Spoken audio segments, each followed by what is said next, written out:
2-2 pitch on the way. Swung on and lifted into center. This should do it. Theodore's there. He's got it. And Castillo has thrown a perfect game. And he turns on it, drives it high into left field toward the line. Kempton going back, and that ball is gone. Home run for Castellano just inside the foul pole. 1-2 pitch to Dill. Got him swinging. And Cinderella has found the slipper. The defending California League champions are on the air on KBCR. It's time for Inland Empire 66ers baseball.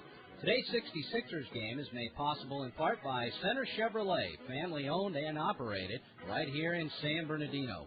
By Loma Linda University Children's Hospital, providing each child with the most advanced care available. By Omnitrans, now with improved routes and better service. By Toyota of Redlands at 1139 West Redlands Boulevard. And by Community Hospital of San Bernardino.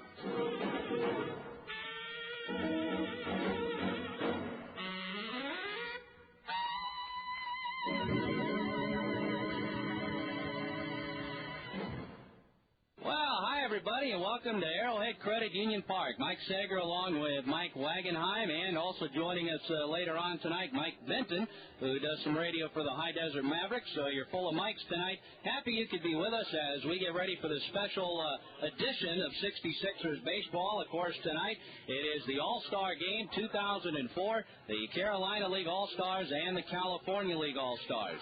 This is the 8th time that these two leagues have played in the annual All-Star Game. It started in 1996, and it ended in a 2-2 tie at the Epicenter in Rancho Cucamonga, and the only year since then that it has not been played was in 1998 because of a scheduling conflict.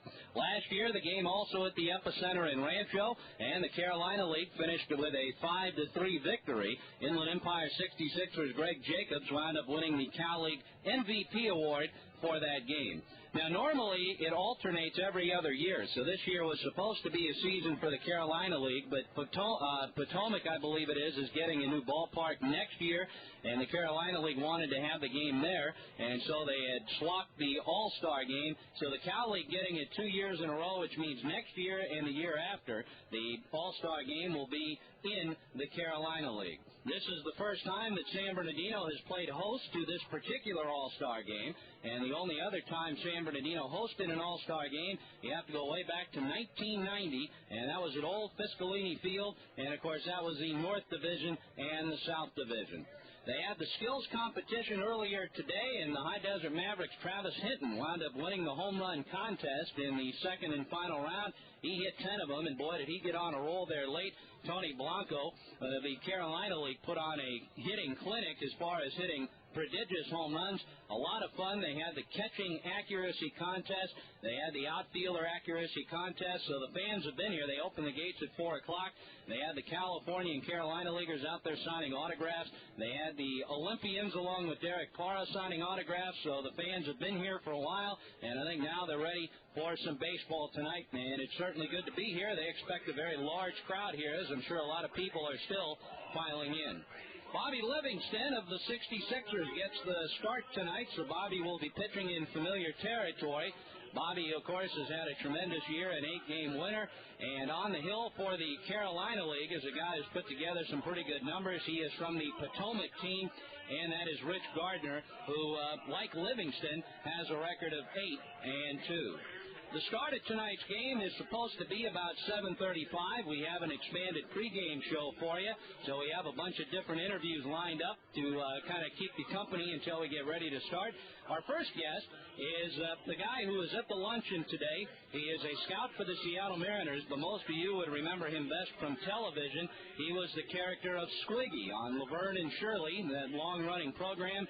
David Lander, and he is our first guest up on the pregame show. We'll get to that interview right after this. Quitting smoking isn't easy. It takes the average smoker several attempts to be successful. Quitting with the right support can make all the difference. With the support of products like Nicorette Gum, Nicoderm CQ Patch, and Commit Lozenge, you have a better chance of success. Nicorette, Nicoderm CQ, and Commit are safe, effective, and FDA approved to help you fight cravings, irritability, and restlessness while you quit. They've helped millions of Americans quit. You can too. Use as directed. Follow dosing schedule. Individual results may vary. Support program improves chances of success. Could your life use some shaken up? Well, Dairy Queen is here to make your sweet tooth sing with the delicious Brownie Earthquake treat from DQ. It's a rich, moist Oreo fudge brownie mixed with creamy vanilla soft serve and Oreo cookie crumbles, all covered in hot fudge and marshmallow topping. This is one treat that'll make you tremble with anticipation. The Brownie Earthquake from Dairy Queen, only at participating DQ restaurants. DQ something different. Oreo is a registered trademark of KF Holdings Incorporated. Peter Parker. Summertime and the theaters are crawling with blockbusters. What do you want? I want you to find your friend, Spider-Man. Tell him to meet me at the West Side Tower at 3 o'clock. I don't know where he is. Find him. Or I'll peel the flesh off her bones. Ooh, I hate when that happens. I'm Renee Montaigne, Spider-Man 2, tomorrow on Morning Edition from NPR News. On KVCR San Bernardino. Fans, you can see some of baseball's brightest and best future stars up close and personal at this year's California League versus Carolina League All-Star Game, June 29th at Arrowhead Credit Union Park. There will be a pregame skills competition that will include the always popular Home Run Derby. Tickets for this year's All-Star Game are available now. The 66ers can provide you with more information at 909-888-9922 or on the web at ie66ers.com. Just about ready to start, and we're happy to have with us for the next few moments David Lander, who is a scout for the Seattle Mariners, but most of you listening will probably remember him better as the television character Squiggy in the long-running show Laverne and Shirley. I guess most people would probably want to know, first of all, how would you make the transition, David, from going to doing what you did in television to becoming a baseball scout? Well, it's kind of a long story. To make it short, I guess it was around the third year of Laverne and Shirley. I'd always been a big baseball fan, in particular the Pittsburgh Pirates, and they made me an offer to buy into their minor league team, their AAA club, the Portland Beavers. So that's when I got to know a lot of people in baseball, and they got to know me, and I expressed certain opinions, certain tastes in players and franchises and so forth and so on. And one of the people I met was Bobby Fontaine, who then was working for the Expos. And when he moved over to the Angels about 15 years later, he remembered me, and Billy Bavasi was the general manager of the Angels at the time. So they hired me as a scout for the Angels. I was that for about 3 years, and then I stopped. And when Billy and Bobby went over to the Mariners, they offered me a job. So that's where I am now. Now, when you started out, I know that Major League Baseball does have basically a school for people who want to be a scout. Did you go through some kind of a program before they cut you loose and sent you out to the parks?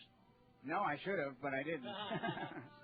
You know, that would have been nice. I could use some scouting schooling, but they have me just doing things like, scouting that ever popular player to be named later, and that's what I'm looking for. I'm looking for basically utility guys and guys that you might need to plug up a hole sometime down the line, and that's what I try to focus on. Now, do you get out there with your stopwatch and the radar gun and the charts like everybody else? Well, we don't believe in a radar gun, but I'll look over the shoulder of the scout next to me, and I can figure it out. Of course, now a lot of ballparks put the speed up on the scoreboard, so you really don't need that, but... Yeah, and I use a stopwatch from time to time when I'm interested in the speed of a certain guy I haven't seen at all. That's when I'll do it. Do you guys, as scouts, when you're sitting there with them, do you guys share secrets, or do you try to kind of keep your own thoughts to yourself for fear of maybe letting the cat out of the bag on somebody? Yeah, well, you sort of want to, but you can always turn to the guy and say, okay, well, what am I looking for here? Or what do you think of this guy? And scouts are pretty... They'll talk to other scouts, and you find out a lot of things that way, Mm-hmm. I mean, Charlie Finley never hired a scout in his life when he was with the A's, but he had all the scouts' phone numbers, so he would call the scouts up at 11 o'clock at night, and he'd say, well, who do you think is good that your team's paying no attention to? And then they would speak, and so would he, and then they'd make a trade for that guy, and the scout would get sent a nice case of Jack Daniels as his reward. Yeah. Beautiful. Well, let's talk about your days in TV, the Laverne and Shirley show, one that I used to watch all the time. How did you end up getting the part of Squiggy? Well, it was easy because I created him. There was nobody else to play him, really. It was Lenny and Squiggy were created 9 years before in a college in Pittsburgh, Carnegie Tech at the time.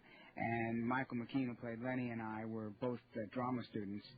So when school was over and everything, we would be up in the dorm room, and we'd start doing these guys that we knew from our hometown. His guy was from Long Island, my guy was from the Bronx, and those guys were Lenny and Squiggy. And when Penny Marshall's show, Laverne and Shirley, sold without a pilot, Penny said, we don't have any characters except Laverne and Shirley. We need some, and we're going to start the show in 3 weeks. How about those two guys that you and Michael do? Do you think you could do them for the writers, and we'll see if they like them? So we did them for the writers, and everybody laughed, and then we were hired to write ourselves into the very first episode, and that's where it was. Now, I know obviously they're all scripted, but were you guys given some leeway to ad-lib a little bit over the years in the show? Oh, yeah. Well, Michael and I knew these guys so well. I think we would read what the writers write, and we'd just say, no, they don't know that word. That's not right. That's the way they look at things. So we were more or less handed the reins to those guys, and I think for the first 2 years we wrote pretty much everything that they said. No kidding. Now, what about nowadays? You still doing a lot of acting, or are you focusing more on the baseball end of things? Well, baseball, and I'm also touring around. I've got a book, Fall Down Laughing, which is in its second printing, and that's available. So I've been plugging that, and also I've been working a lot for MS because I have multiple sclerosis. I've had it for 20 years, and I kept it a secret for 15, but now I'm going around giving inspirational talks in the same cities I'm scouting on, so it comes in pretty handy. Kind of killing two birds with one stone, as they say. Exactly, yes. Beautiful. Well, hey, David, it's great having you on and great having you at the luncheon today. Enjoy the night here, and I guess, like you said, we might see you out here a little later in the summer actually scouting some guys, huh? I sure hope so. All right, David Lander's been our guest, and we'll have more from San Bernardino right after this. You know, baseball players aren't the only people who rely on a good night's sleep to maintain peak performance. We all do. That's why the right mattress is vital when you're shopping for a new bed. Banner Mattress has sold nearly 2 million mattresses since it opened in 1926. Why have so many people relied on Banner Mattress? Because they still make their own beds using old-world craftsmanship that was the philosophy of the company's founder. Banner Mattress has 3 San Bernardino locations on South E Street, Hospitality Lane, and South I Street. Evening, gentlemen. Can I see some ID, please? But I'm bald. So's my 2-month-old son. But I have dentures, eh? You should have brushed harder. Look, I've got my senior citizen's bus pass right here. I'm afraid that's not a picture ID, sir. World War I dog tags. Sorry, soldier. You can't be too careful about stopping underage drinking. So here's to everyone who checks ID. Thanks to you, teen drinking is down by 47%. Picture of me with President Coolidge. Anheuser-Busch, St. Louis, Missouri. If your home team is hungry for a mealtime winner, there's Carl Buddig. With 9 flavors like smoked turkey, honey ham, and corned beef, they've got taste and variety that won't strike out. Plus, Carl Buddig offers the convenience that keeps meal preparation time from going into extra innings. Original Carl Buddig is available in 2.5-ounce, 8-ounce, and 1-pound sizes at your local grocer. Carl Buddig, a real slice of life. The good folks at Center Chevrolet are helping to make this broadcast possible. They're located at 1355 Southeast Street, just south of Orange Show Road. Center Chevrolet is family-owned and operated. They have a large inventory of new and used vehicles with a variety of models, colors, styles, and options to choose from. They've been selling and leasing to the same customers for over 50 years. For more information, 909-889-8561, or find them on the web at centerchevrolet.com. Chevy, an American revolution. Back here on the pregame show, here with the starting pitcher for the Carolina League, Rich Gardner of the Potomac Cannons. Your first year in professional baseball, Rich, and you're starting an all-star game. Pretty smooth sailing so far? Yeah, I'm excited.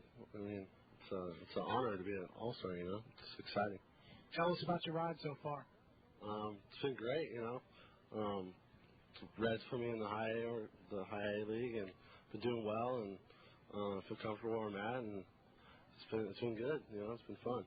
Your stats this year have been a little bit unusual. You got 4 wins and 11 starts, 4 wins and a save, and 6 relief appearances. Do you consider yourself a starter, a reliever? What's your defined role?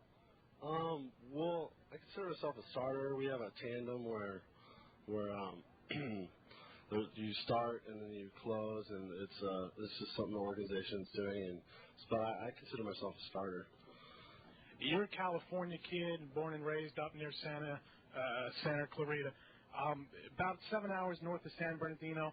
Is this kind of like a homecoming for you? Kind of. I mean, I have family down here. I mean, I'm not a Southern California guy, Northern California guy, but it is nice to get back to California. I mean, I've been on the East Coast, and it's hard for family and stuff to see me, and now there's people here that I know, so it's good. Interesting moment in your life, your sophomore season back at Santa Rosa JC. You're working your way through some drills, and you approach the mound, and third baseman fires across the diamond. You wind up getting struck with the ball on the side of the head, blackout, and in the hospital for a week. Tell us a little bit about that experience and how it's affected you since then. I didn't really, realize how much it did affect me. I mean, I was sick before that, and with mono, and so I had lost a lot of muscle strength, and I got hit in the head. I was unable to work out, for 2 months or so, and I had trouble speaking a little bit. I still have some trouble sometimes, and I mean, I'm just happy to be here. I mean, it's been a tough road, and luckily, I got to go to Arizona last year, and I did well, and the Reds gave me an opportunity, so I'm here. Are there any lasting, lingering effects, any kind of memory lapse or anything that goes on with you? Not really. I mean, sometimes I'll speak, and I might mumble a little bit, or I know what I want to say, and I can't quite get it out, and it's just something I deal with. But I mean, it's not nearly as bad as it could have been, or it was when I first got hit in the head. So it's never helped you forget a bad outing? No. Your parents own a construction company up near your hometown. You've been working for them since you were about 14 years old. How has that experience helped you, if at all, in your baseball career? I think it just taught me good work ethic. I mean, my dad really taught me, that the good, hard day's work is appreciated, and I'm playing. This is my job, and I really feel like I got to give it my best all the time and work hard, and he really taught me that, lifting wood and pounding nails is hard work, and I know that if I'm not playing baseball, that's what I might end up doing, and I'd rather play baseball than lift wood and pound nails. So High A is a great place to start, but I'm sure, as you know, it's still a long way from the big show. Where do you feel you need to still work on your pitching? Everywhere. I mean, you can always get better. I mean, you can always, make your pitches sharper and get stronger, and, you can always make yourself a better pitcher. All right. Thanks a lot, Rich. Thank you. That's Rich Gardner from the Potomac Cannons, the starting pitcher tonight for the Carolina League in the All-Star game. We'll be back in just a moment.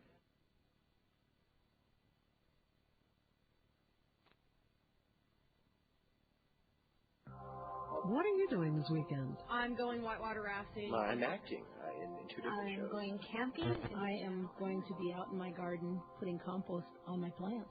I'm Barbara Bogave. While you're out on the road or around the house, check in on our new show, Public Radio Weekend. We'll talk about the news, what to read and what to buy, and the things we all get passionate about when we're off the clock. A Saturday is a terrible thing to waste. Join us. Saturdays at noon on KVCR, San Bernardino, Riverside. When diagnosing a car problem, it's important to be sure you have all the information first. My car has started to sound like Frankenstein. Which version? The Gene Wilder one? It used to be a hearse. Oh, really? Yeah, my uncle's. Was it your uncle's? An undertaker. Oh, okay. He wasn't using it. He was driving it. Okay, he was driving it. Was he in the front or the back? We're Click and Clack the Tapper Brothers. Join us for Car Talk.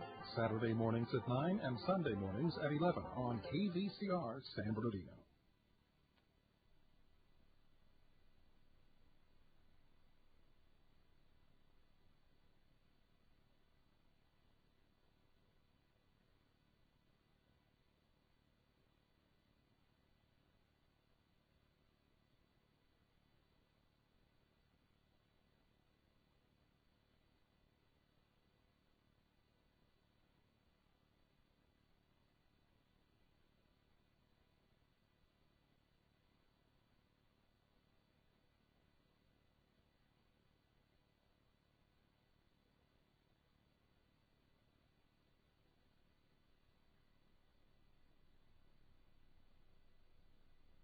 In a moment, run down the Major League scoreboard to catch you up to date tonight. And first off, in the National League, where the Montreal Expos losing to Philadelphia, a game that looks more like a football score. It is 17-7 in favor of the Phillies in the bottom of the 8th inning. Johnson and Rivera have homered for Montreal. Polanco has homered for the Phillies. Abreu, David Bell, Perez have also homered the Phillies with a 6-5 and 4-run inning tonight. Florida with a 5-4 lead over Atlanta. They're in the bottom of the ninth inning. Marrero has hit number 4 for the Braves. Lowell and Cabrera have gone deep for the Marlins. Houston and the Cubs tied at 5 in the bottom of the 7th, and newly acquired Carlos Beltran hitting his 16th home run of the year. Patterson and Ramirez have gone deep for the Cubs. Milwaukee ahead of Colorado in the 4th inning, 5-1. Moeller his 4th of the year for the Brewers. The Padres with 2 in the 3rd inning, leading in Arizona by a 2-0 score. The Dodgers and Giants just underway in Los Angeles. No score in the top of the 1st inning. The Dodgers just recently swept in a 4-game series at Pac-Bell. First time they've been swept in a 4-game series by the Giants up north since 1975. The Pirates shut out the Cardinals 3-0. Burnett getting the win over Carpenter. Mesa picked up his 18th save, and the Mets over Cincinnati 7-5.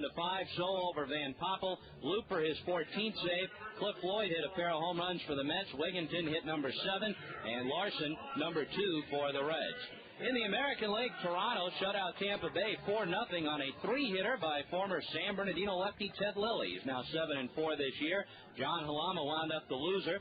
The Angels are running the 1st inning, lead Oakland 1-0 in the bottom of the 1st in Northern California. Texas at Seattle are scoreless in the 1st inning in Seattle tonight. The Orioles trail Kansas City in the 7th inning by a 4-3 score. Lopez has hit his 10th home run of the year for the Orioles. Final score from the Metrodome, it was the White Sox over the Twins by a 6-2 count. Burley gets the win. He's 8-2. Silva, the loser, 8-5. Valentin hit number 16 for the White Sox. Uribe, number 11. And Corey Kosky hit number 12 for the Twins. The Yankees roughed up the Red Sox in the Bronx tonight, 11-3. Javier Vasquez won his 9th. Derek Lowe, the loser, 6-7. Johnny Damon hit a pair of home runs for the Red Sox. David Ortiz, number 20. And for the Yankees, Sheffield is 13th. Clark hitting number 5. The Tigers with 2 in the bottom of the 11th after the Indians got 2 in the top of the 9th to tie it. Detroit beating Cleveland 9-7. Dingman getting the win over Jimenez. Victor Martinez hit his 11th of the year for the Tribe. Hafner hit his 9th. Then Broussard hit number 4. And for the Tigers, Higginson hit his 3rd. Munson hit his 10th. And Young hit his 3rd.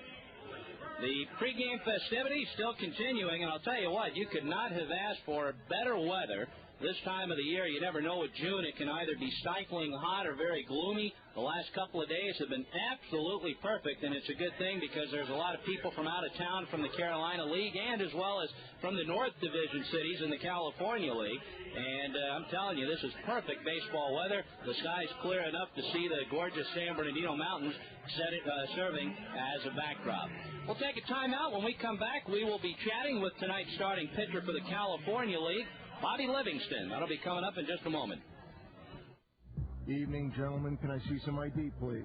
But I'm bald. So's my 2-month-old son. But I have dentures, eh? You should have brushed harder. Look, I've got my senior citizen's bus pass right here. I'm afraid that's not a picture ID, sir. World War I dog tags. Sorry, soldier. You can't be too careful about stopping underage drinking. So here's to everyone who checks ID. Thanks to you, teen drinking is down by 47%. Picture of me with President Coolidge. Anheuser-Busch, St. Louis, Missouri. The good folks at Center Chevrolet are helping to make this broadcast possible. They're located at 1355 Southeast Street, just south of Orange Show Road. Center Chevrolet is family-owned and operated. They have a large inventory of new and used vehicles with a variety of models, colors, styles, and options to choose from. They've been selling and leasing to the same customers for over 50 years. For more information, 909-889-8561, or find them on the web at centerchevrolet.com. Chevy, an American revolution. Community Hospital of San Bernardino's dedicated team of physicians, nurses, and general health care professionals have been serving the local community for nearly 100 years. They provide medical care that's both state-of-the-art and straight from the heart. They're located on Medical Center Drive between Highland and Baseline. Community Hospital of San Bernardino, the relief specialist. Information is available at 1-877-CHW-DOCS. As California continues to grow, so does the important underground infrastructure. Just about anywhere you dig, there could be an underground facility lying in wait. How do you avoid hitting them? The easy way, the legal way, is Dig Alert. It's the one-call notification center that supports all of Southern California. It's a simple process to help avoid the costly errors of cutting fiber optic cables to the hazard of damaging power lines or gas pipes. For more information before you dig, 1-800-227-2600. Well, welcome back. All-Star Game is coming up, and our guest tonight is certainly a familiar name to you San Bernardino folks, Bobby Livingston, who's starting. And, you know, Bobby, you've done so much in your young career and put up some good numbers. But I would think no matter what level you're at, it's always got to be special when you're named to an All-Star team, and not only that, named to be the starting pitcher. Yeah, it's good. You know, I got to do the same thing last year. Had a great, year last year. Had a first, good successful year in the first half last year, and just kind of followed me this year, and it's just an exciting, good feeling to go out there and start from the home crowd. Yeah, I was going to say, too, one advantage or one thing that's nice for you is you're familiar with the mound, you're familiar with the scenery, so it's got to make it a lot nicer than if you were starting, say, in another ballpark. Yeah, I'd agree with you. Like last year when we played in our Grand Rapids, it's kind of different, but I mean, starting here, what you're going to get from the guys, because most of the guys in the league, and plus we got 3 guys starting for us that are going to be behind me, so I think it's going to be a lot of fun. I guess you go out, normally you pitch a game and you kind of got a book on the hitters on the different teams. You might change it a little bit depending on who you're facing, but you're going up against a league with a bunch of good hitters, guys you've never faced. How do you approach a game like this? You just kind of pitch by the book, as they say? Well, I'd pitch by my book. I'm going to go out there and pitch my game, make them hit the ball, make them hit my pitches. I'm going to try to eliminate the mistake pitches and make them hit my pitches.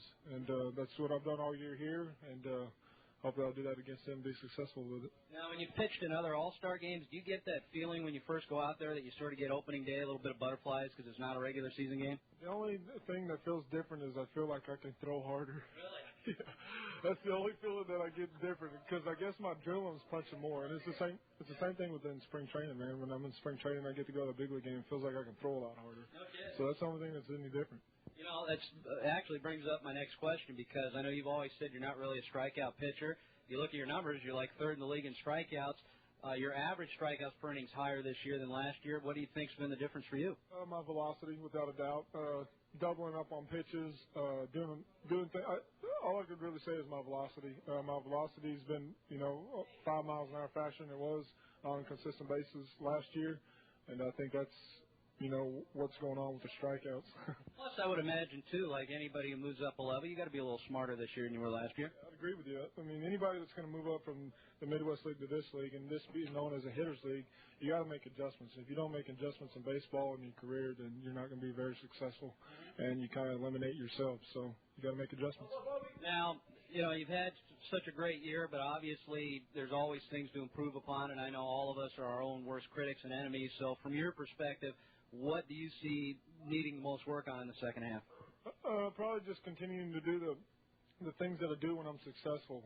Try not to get away from my fastball, throw more fastballs, spot my fastball more, and just continue to get guys out. I mean, that's the name of the game as a pitcher, is to get guys out. So I'm going to just continue to strive to work on throwing my fastball and, doubling up on it, tripling up on it, and hit my spots.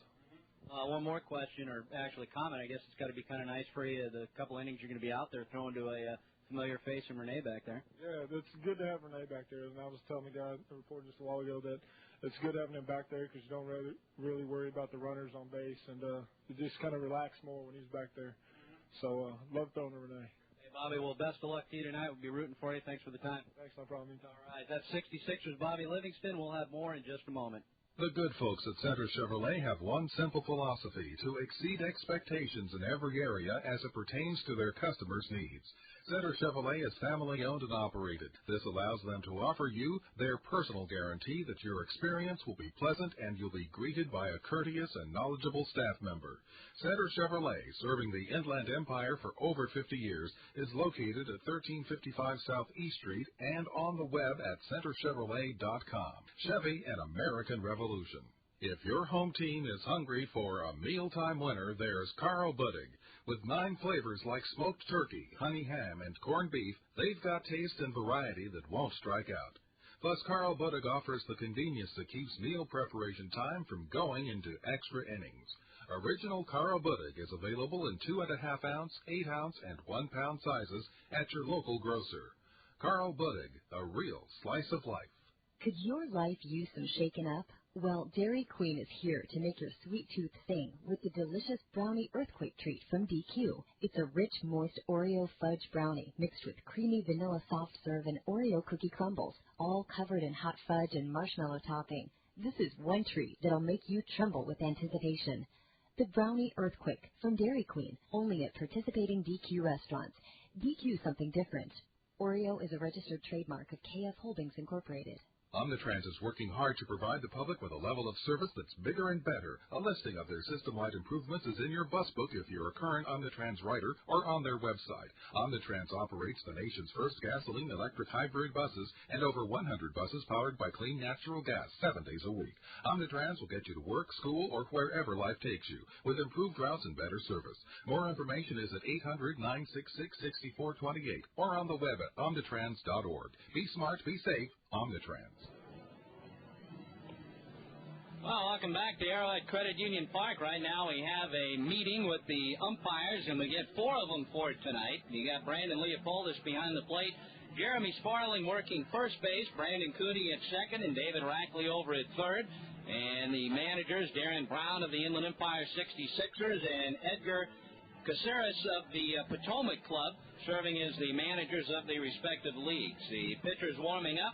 Right now, we have another interview lined up, and this is a young man who is a very highly rated prospect in the Atlanta Braves organization. He plays for the Myrtle Beach Pelicans. He came into this year rated as the Braves' number 2 prospect, and they say he could be the best outfielder developed by the Braves since Dale Murphy, and that is indeed high praise. Talking about Jeff Francoeur, Mike Wagenheim down there to talk to the Myrtle Beach Star. Well, thanks a lot, Segs, here with Jeff. Jeff, what are your impressions so far, San Bernardino, in the short time you've been here? Oh, it's a nice place. You know, the field's beautiful, the weather's great, and people have been just awesome to us, so it's been nice. It's been a little bit of an interesting story for you. A high school All-American, got a scholarship offer to Clemson. You chose the route of baseball. What about that decision? Tell me a little bit about the thought process there. Well, it's tough, but, you know, baseball's always been my first love, and this is just a great opportunity for me to, you know, have a chance now and get with the system like the Braves and really work hard. So it worked out for the best. I'm happy. I miss football, though. A lot of guys comparing you to the great Dale Murphy, among others. Is it tough to live up to those kind of comparisons? Yeah, it definitely is. You know, he's a great player. He's unbelievable. You know, I mean, he's one of the best to play the game. So it's definitely nice to be compared. Hometown story. You're an Atlanta kid growing up in the Atlanta organization now. Would you be playing for any other team other than the Braves? No, I mean, that's who I've always wanted to play with, and, you know, it worked out perfect. So it's awesome. A little bit of a shift for you this year, defensively moving from center field to right. Obviously, Andrew Jones supplanted as a Braves center fielder probably for a number of years to come. How has that move affected you, if at all? You know, it's definitely affected me a little bit. It's different, but, you know, I mean, I enjoy playing right field, and, you know, it's just like playing center, you know, except in a different position, and throws are a little different, but, you know, you can play all of them, and that's what I'm still trying to do, like during BP, and take it a little bit everywhere, so. Something about the Braves prospects as of late, big organizational problem has been plate discipline. And out of all your strengths, maybe that might be your only weakness. The general philosophy, I guess, of the Braves is to just let you guys figure it out on your own. Has that been the approach that they've taken with you? Yeah, you know, I mean, it's, you know, obviously I think you're going to, the best way to learn and really know is by only, you know, getting out there and doing it. And, you know, my strikeouts are a little high, but, you know, I'd rather have my strikeouts up a little bit and still have my power numbers there. And I think once, you know, I can learn that, like I said, you know, they really want me to drive in runs and hit home runs and doubles, and then I feel like I've been able to do that this year. You know, as far as when I start to learn strike zone more and more, I think I'll learn the zone. So probably the only question that remains, how long do you think it's going to be before you're playing at Turner Field? I don't know. You know, I'd love to think it'd be, you know, sometime the next couple of years or soon. But, you know, I'm just excited with where I'm at and, you know, how I've progressed. And I'm just looking forward to hopefully, you know, throwing on a uniform soon there. All right, thanks a lot, Jeff. Thank you. Jeff Francoeur, the Myrtle Beach Pelicans. Back up to you, Sex. All righty. Well, right now they are starting to introduce the players from both of the Carolina and California leagues, so we're getting a little bit closer to game time. Didn't figure we'd be starting at 7:35, but when you have all of the pregame festivities, you give it your best shot. I don't think anyone here in the ballpark is complaining. If nothing else, it has given the folks or maybe a little bit late arriving, a little extra time to get here to the ballpark. Great to have you along. Great night for baseball. Looking forward to it. The first All-Star game in San Bernardino in 14 years since 1990, and the first time San Bernardino has hosted the California-Carolina League All-Star Contest. We'll take another timeout, come back with a quick chat with tonight's California League manager, the 66ers skipper Darren Brown. That's coming right up.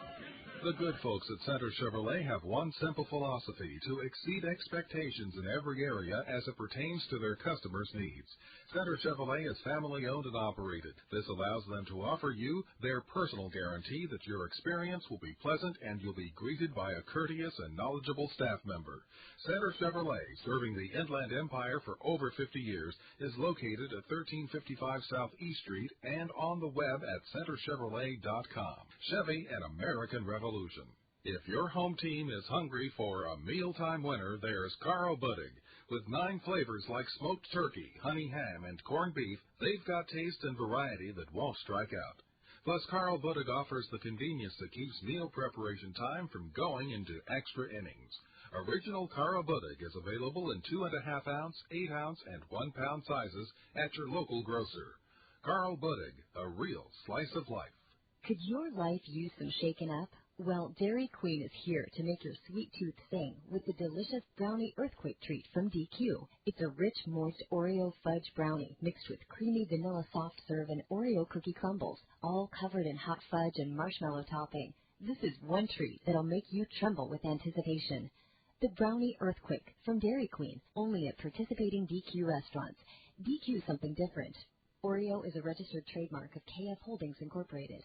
Omnitrans is working hard to provide the public with a level of service that's bigger and better. A listing of their system-wide improvements is in your bus book if you're a current Omnitrans rider or on their website. Omnitrans operates the nation's first gasoline-electric hybrid buses and over 100 buses powered by clean natural gas 7 days a week. Omnitrans will get you to work, school, or wherever life takes you with improved routes and better service. More information is at 800-966-6428 or on the web at omnitrans.org. Be smart, be safe. Omnitrans.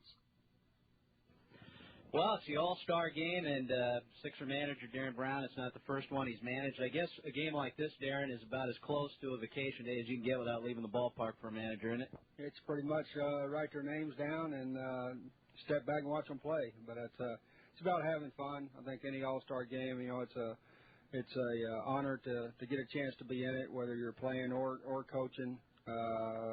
But I think it's all about having fun. Obviously, we got the best players we can offer in this league, and I think it ought to be a lot of fun. I guess the only concern would be you might throw out a shoulder waving guys around tonight, so we could have Andrew on call. Well, I'd like to have that happen, but you never know. You're talking about some of the best pitchers from the other league, from the Carolina League, and going up against some of our best hitters, and vice versa. But a lot of good A-ball players on the field, and hopefully, a lot of names that you'll see 2 or 3 or 4 years down the road. Now, as a player, how many, I'm going to assume you probably played in at least one All-Star game when you were pitching? Played in a few, yeah.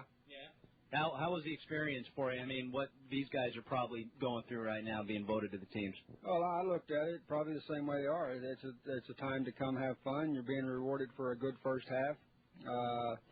Show up and have a good time. The numbers don't count. You go out, you strike out, and nobody says anything. If you give up 3 or 4 runs, nobody says anything as a pitcher. But it's just about going out and having fun. And I enjoyed every one that I've been in. They've all been nice, and it's a nice honor to have. And I'm sure they'll all have a good time. What do you think of the format they've been doing since '96, except for 1 year with the Cal League playing the Carolina League? I know it's similar to the PCL playing the International League and what they do in AA. You kind of like that instead of playing within your own league? I think it lets us, we can pick our top 20, 22 players against, top 22 for the other league. I think we're taking our best players, whereas if we were having to field two 20-man teams, you're looking at really watering down the players that we have in this league to play against each other. I like it. I hadn't been involved in one yet here, but this will be our first one. But I think it kind of lets us see different players that are at the same level and trying to compete and get to the same place that we're all trying to get. So I think it's fun. I think it's fun for the kids and kind of makes it a bigger thing when you look at one coast to the other coast. So I'm looking forward to it, and I think it's a pretty good setup. Now, I know the Cal League is a little short on pitching. You only got 7 guys to work with, so how are you going to manage that? Well, we got 2 or 3 that can go a couple of innings, and they haven't thrown, and with the 4 days off in between that we have, I think it'll work out all right. They're just going to throw a couple innings, and once we get past 6 innings, we should be all right getting to some guys that have been in mostly relief roles. But it's we got a few guys obviously that have been promoted and are not here to pitch that were put up some great numbers in this league in the first half. But that's part of it too. That's why we're all here, is get them to the next level.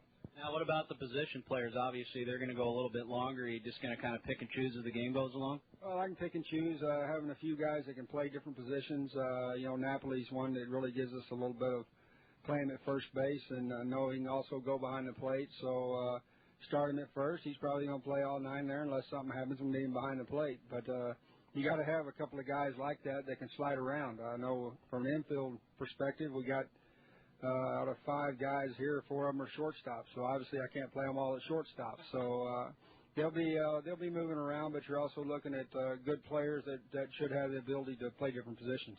Did you consult with a lot of the different farm directors? I mean, I'm sure they probably had their input, like, this guy can only do this or that. No, I didn't get a call from anybody. These kids come in here and they're ready wanting to play, and I'm sure all of them would like to start, as I would like to start all of them. But you can only put 9 out there, and then filter them in as we can. Everybody's going to play. Just a matter of when I can get them at bat and get them in there and get them going. Needless to say, I'm kind of doubting in a game like tonight that there's going to be many signs flashed by you down there. Well, if you see one, you can just fire a shot or something over my head, because I won't be giving any signs. Pretty much swing the bat, and if you can run bases, try to steal a base. That's pretty much it. But these guys are here to have fun. Not too worried about missing signs. There's none of that going to be going on. Just go up there and swing the bat and show us what you can do. Beautiful. Hey, Darren, thanks for the time, and have fun yourself, huh? Okay, appreciate it. Thanks. All right, Darren Brown, manager of the Cal League, and we'll have more from San Bernardino in a moment. If your home team is hungry for a mealtime winner, there's Carl Buddig. With 9 flavors like smoked turkey, honey ham, and corned beef, they've got taste and variety that won't strike out. Plus, Carl Buddig offers the convenience that keeps meal preparation time from going into extra innings. Original Carl Buddig is available in 2.5-ounce, 8-ounce, and 1-pound sizes at your local grocer. Carl Buddig, a real slice of life. Community Hospital San Bernardino's dedicated team of physicians, nurses, and general health care professionals have been serving the local community for nearly 100 years. They provide medical care that's both state-of-the-art and straight from the heart. They're located on Medical Center Drive between Highland and Baseline. Community Hospital San Bernardino, the relief specialists. Information is available at 1-877-CHW-DOCS. Get home safe. Tonight a designated driver is my place. And the tails are the difference. A designated driver is right for every season. When you're out to do, celebrate. Make sure a DD is doing the tailgate. When you're out to do, so celebrate. Make sure a DD is. We all make a difference. Budweiser, Anheuser-Busch, St. Louis, Missouri. You know, baseball players aren't the only people who rely on a good night's sleep to maintain peak performance. We all do. That's why the right mattress is vital when you're shopping for a new bed. Banner Mattress has sold nearly 2 million mattresses since it opened in 1926. Why have so many people relied on Banner Mattress? Because they still make their own beds using old-world craftsmanship that was the philosophy of the company's founder. Banner Mattress has 3 San Bernardino locations on South E Street, Hospitality Lane, and South I Street. Quitting smoking isn't easy. It takes the average smoker several attempts to be successful. Quitting with the right support can make all the difference. With the support of products like Nicorette Gum, Nicoderm CQ Patch, and Commit Lozenge, you have a better chance of success. Nicorette, Nicoderm CQ, and Commit are safe, effective, and FDA approved to help you fight cravings, irritability, and restlessness while you quit. They've helped millions of Americans quit. You can too. Use as directed. Follow dosing schedule. Individual results may vary. Support program improves chances of success. Your grandparents came here. The long drive, your parents came here. Here comes Roger Maris in to score, and Cepeda pulling the shot for the double. Now it's your turn. Number 3,000 for one of the great players of all time, George Brett. Cooperstown, New York, a tradition of excellence for 7 decades. Be a part of it. For information, call 1-888-Hall of Fame. Are you serious about your career? ITT Technical Institute in San Bernardino offers technology and business education for today's workplace with associate and bachelor's degrees in 4 schools of study. ITT Tech has many different class schedules with hands-on learning and applied knowledge. Financial aid is also available for those who qualify. ITT Tech in San Bernardino is located on Briar Drive. More information on your new career is at 800-888-3801. ITT Tech and education for the future. From the day they were born, you wanted your child to have the very best. Loma Linda University Children's Hospital shares that same commitment, providing your child with the most advanced care available. Hospitals can be scary. Loma Linda University Children's Hospital provides a cheerful environment for more than 100,000 children each year. And they're the only children's hospital in the Inland Empire. Loma Linda University Children's Hospital. Information is at 800-825-KIDS.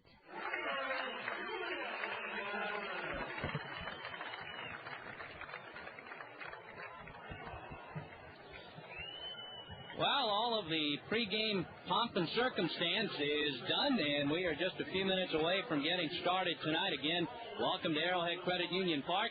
And tonight's 2004 All-Star game, the California League All-Stars and the Carolina League All-Stars. Stands filling up the ballpark here for those of you listening in, and we understand there's probably a lot of people in Northern California and throughout the Cal League, plus all of the folks back in the Carolina states and the other states that represent the Carolina League tuning in perhaps on the Internet. Arrowhead Credit Union Park opening right at the end of the 1996 season, and 1997 was the first full year. The stadium built for about $16 million. It holds roughly 5,000 as far as actual chairs. There is a lot of open grass area, and they can comfortably get about 7,500 to 8,000 in. I know that as of yesterday, they had pre-sold already about 3,500 tickets, and it looks like at least the entire seating bowl is just about going to be filled up tonight. They've got a couple of first-pitch ceremonies going down on the field, so while we have a moment, we can run through the starting lineups. And again, this is going to be, because it is an exhibition game, a lot of wholesale changes as the ball game goes on, so hopefully the umpires communicate well with us, and we're able to get all the changes in.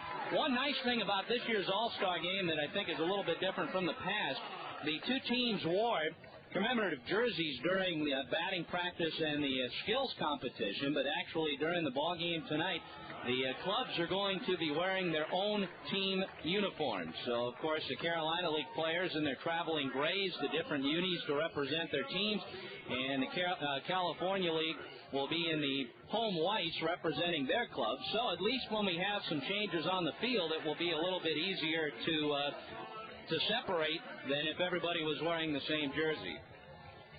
Here's how the Carolina League will hit to start things off tonight. Leading off and playing in center field from the Lynchburg Ball Club, Rajai Davis. He is 31 out of 34 in steals. Batting second and starting in right field from the Potomac team will be Chris DeNorfia. The number 3 hitter and doing the catching, a former third-round pick of the Cleveland Indians, Ryan Garko. He is from the Kinston Ball Club. Tony Blanco will hit cleanup and start at first base from the Potomac team. You talk about a guy who put on a hitting show during the home run derby. He hit some of the line. Yeah, okay, they were batting practice home runs, but my goodness, did he crush him here. And he is hitting cleanup. Ryan Anderson will be in left field and hit fifth tonight. He is from the Winston-Salem Ball Club. The designated hitter, Mark Sacamano, who is from the Salem squad, and a Houston Astro farmhand, DHing and hitting sixth. Kevin Howard will be at second base and hit seventh. He is from the Potomac team. Mike Aviles will be the shortstop. He is a prospect in the Kansas City Royals organization. He'll be hitting eighth. And batting ninth from the Wilmington team, and starting at third base will be Darren Fenster. And on the hill for the Carolina League starting tonight A brilliant season so far, 8-2 with a 2.21 ERA from the Potomac team, Rich Gardner, a former sixth-round draft pick. When the California League comes to hit, this is what they're going to show in the first couple of innings at least. Eric Ibar will be leading things off, and he will be the shortstop. Batting second, Inland Empire 66ers shortstop, but playing second base tonight is Juan Gonzalez. Jeff Salazar will be the center fielder hitting third. Mike Napoli will hit cleanup. Napoli from the Rancho Cucamonga Quakes, he'll be at first. Travis Hinton, the designated hitter from the High Desert Mavericks, who won the home run contest, will be the DH. T.J. Bond will be in right field and hit sixth. He is from the 66ers. Visalia's Jeff Baker will be at third base and hit seventh. Dan Trumbull will be the number 8 hitter. He will be in left field. Trumbull from the San Jose Giants. And doing the catching to start things out from the Inland Empire 66ers is Rene Rivera. We already have some changes here, so let's see.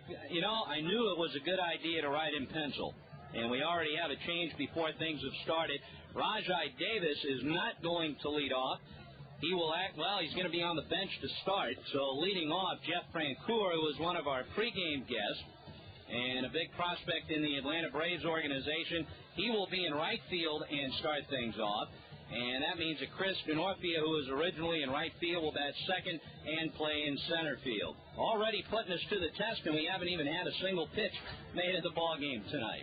Again, the weather great at last check, and it was probably 45 minutes ago, the latest weather assessment, about 70 degrees. Perfect weather, more like April or early May. Bobby Livingston, who is certainly familiar with the mound here in San Bernardino, has had a terrific year for the 66ers. He is among the league leaders in several pitching categories. And he enters the All-Star break with a record of 8-2 and an ERA of .332. Bobby currently 5th in the league in ERA, 3rd in the league in wins. He is leading all minor league pitchers in innings at 108. And he is 3rd in the Cal League in strikeouts with 91 in 108 innings. First pitch of the ball game is an outside fastball swung on and missed. Jeff Francoeur, a right-handed batter. He is a big kid, and as we mentioned, reading the reports on Francoeur, they absolutely rave about him. The next pitch is high, 1 ball and a strike. He entered the season as the Atlanta Braves' number 2 rated minor league prospect, and he has been compared favorably to Dale Murphy. He hits a ground ball back at third base foul, and the count 1 ball and 2 strikes. So far this year, Francoeur for Myrtle Beach hitting .286 with a dozen home runs, 43 RBIs. Livingston into the windup. Bobby's pitch on the hands. Popped up on the right side and foul ground. Mike Napoli over by the coaching box to make the catch to get things started. Those of you listening who are not familiar with Arrowhead Credit Union Park, it is very much a pitcher's park. Not that the dimensions are extremely big, but at night the air tends to cool down and the ball does not carry exceptionally well. So if you're going to hit a home run here, you really have to make contact, and you're not going to get any cheap home runs. Chris Denorfia, the center fielder, climbs in, right-handed batter, takes a strike from Livingston, and it's 0-1. Denorfia from the Potomac team hitting .312 this year, 11 home runs, 51 batted in. He is among the Carolina League leaders in several offensive categories, and he swings at the next one.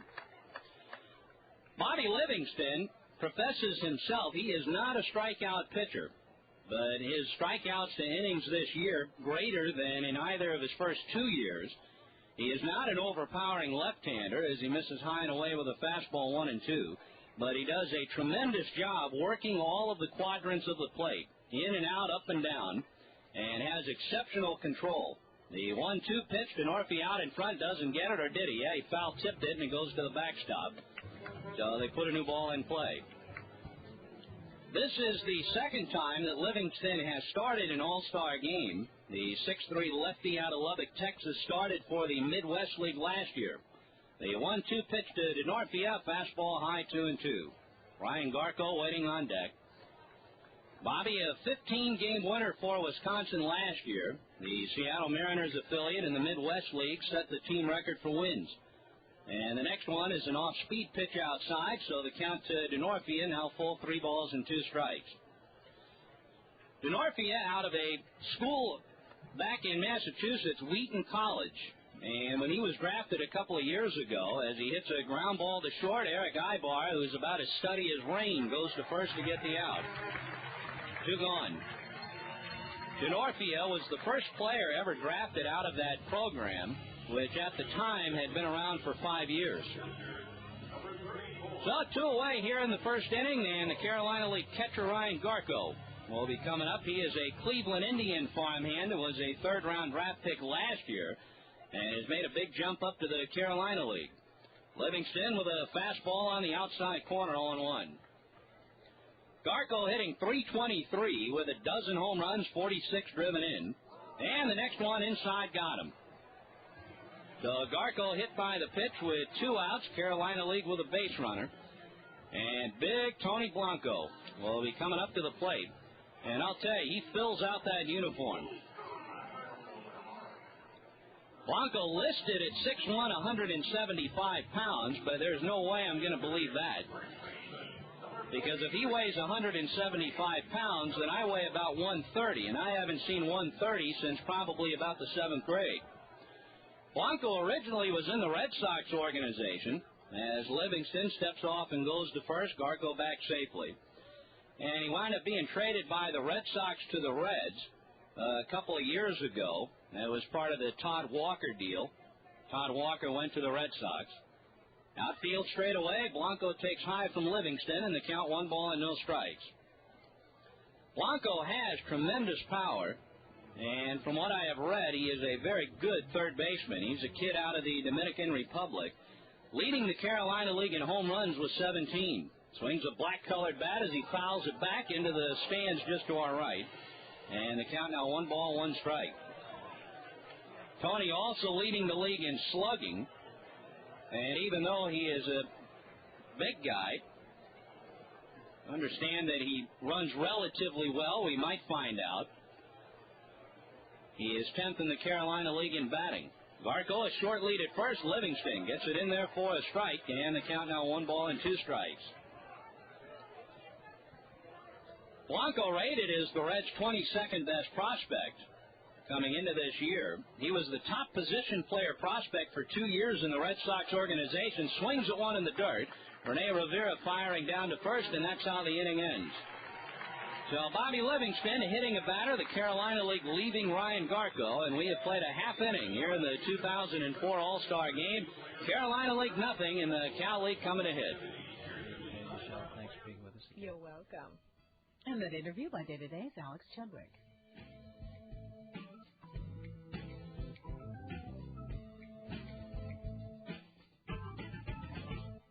Day Today is a production of NPR News and Slate.com. I'm Madeline Brand.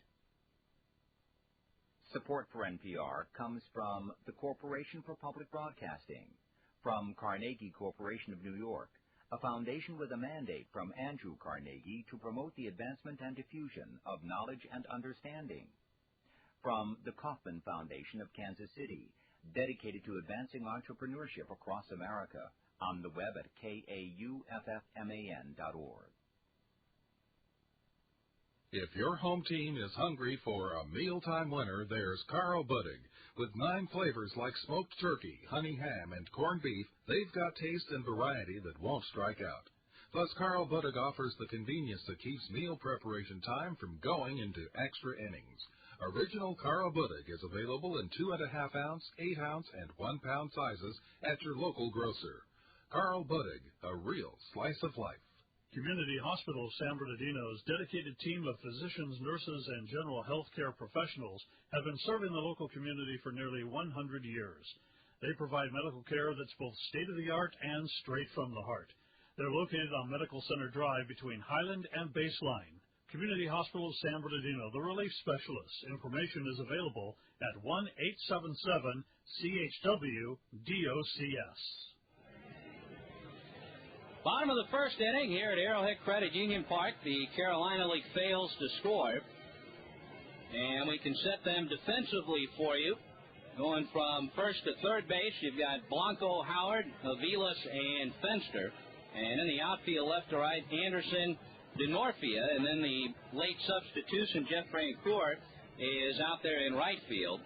Garco behind the plate, and right-hander Rich Gardner on the hill. Gardner, who is 22 years old, 6'3".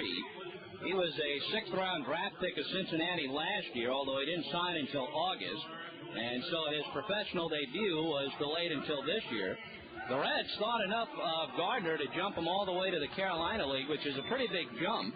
But Gardner right now is making Cincinnati look pretty good. An 8-2 record and a 2.21 ERA. He is third in the Carolina League in ERA and wins, fifth in the league in strikeouts. And Eric Ibar of the Quakes hits a ground single into center to get things started. Ibar, the California League leader in steals with 35, and he came in hitting .346. And he is aboard on one pitch. Well, that'll bring up the second baseman, Juan Gonzalez of the hometown Inland Empire 66ers. Gonzo, a guy who can play three different infield positions, has mainly been the shortstop for the 66ers this year. Michael Garcia Parra, the younger brother of Nomar, suffered a torn ligament in a thumb back in April, and he has been out, so Gonzalez has spent his time at short. There goes Ibar, a bouncer hit back to short, backhanded by Aviles, goes to first too late.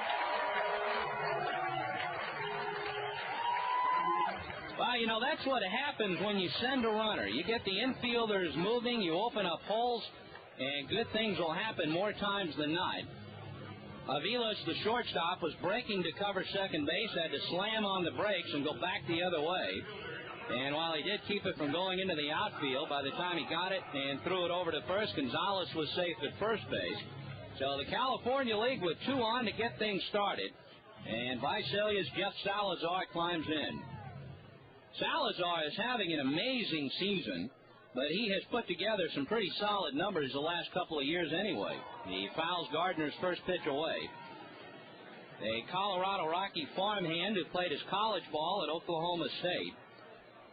Salazar with 104 hits.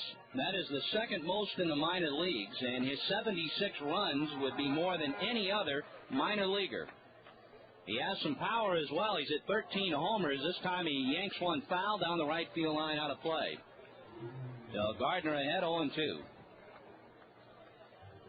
Salazar, who lives in Texas, was born in Oklahoma City, Oklahoma, finished a tremendous month of June in which he hit .392.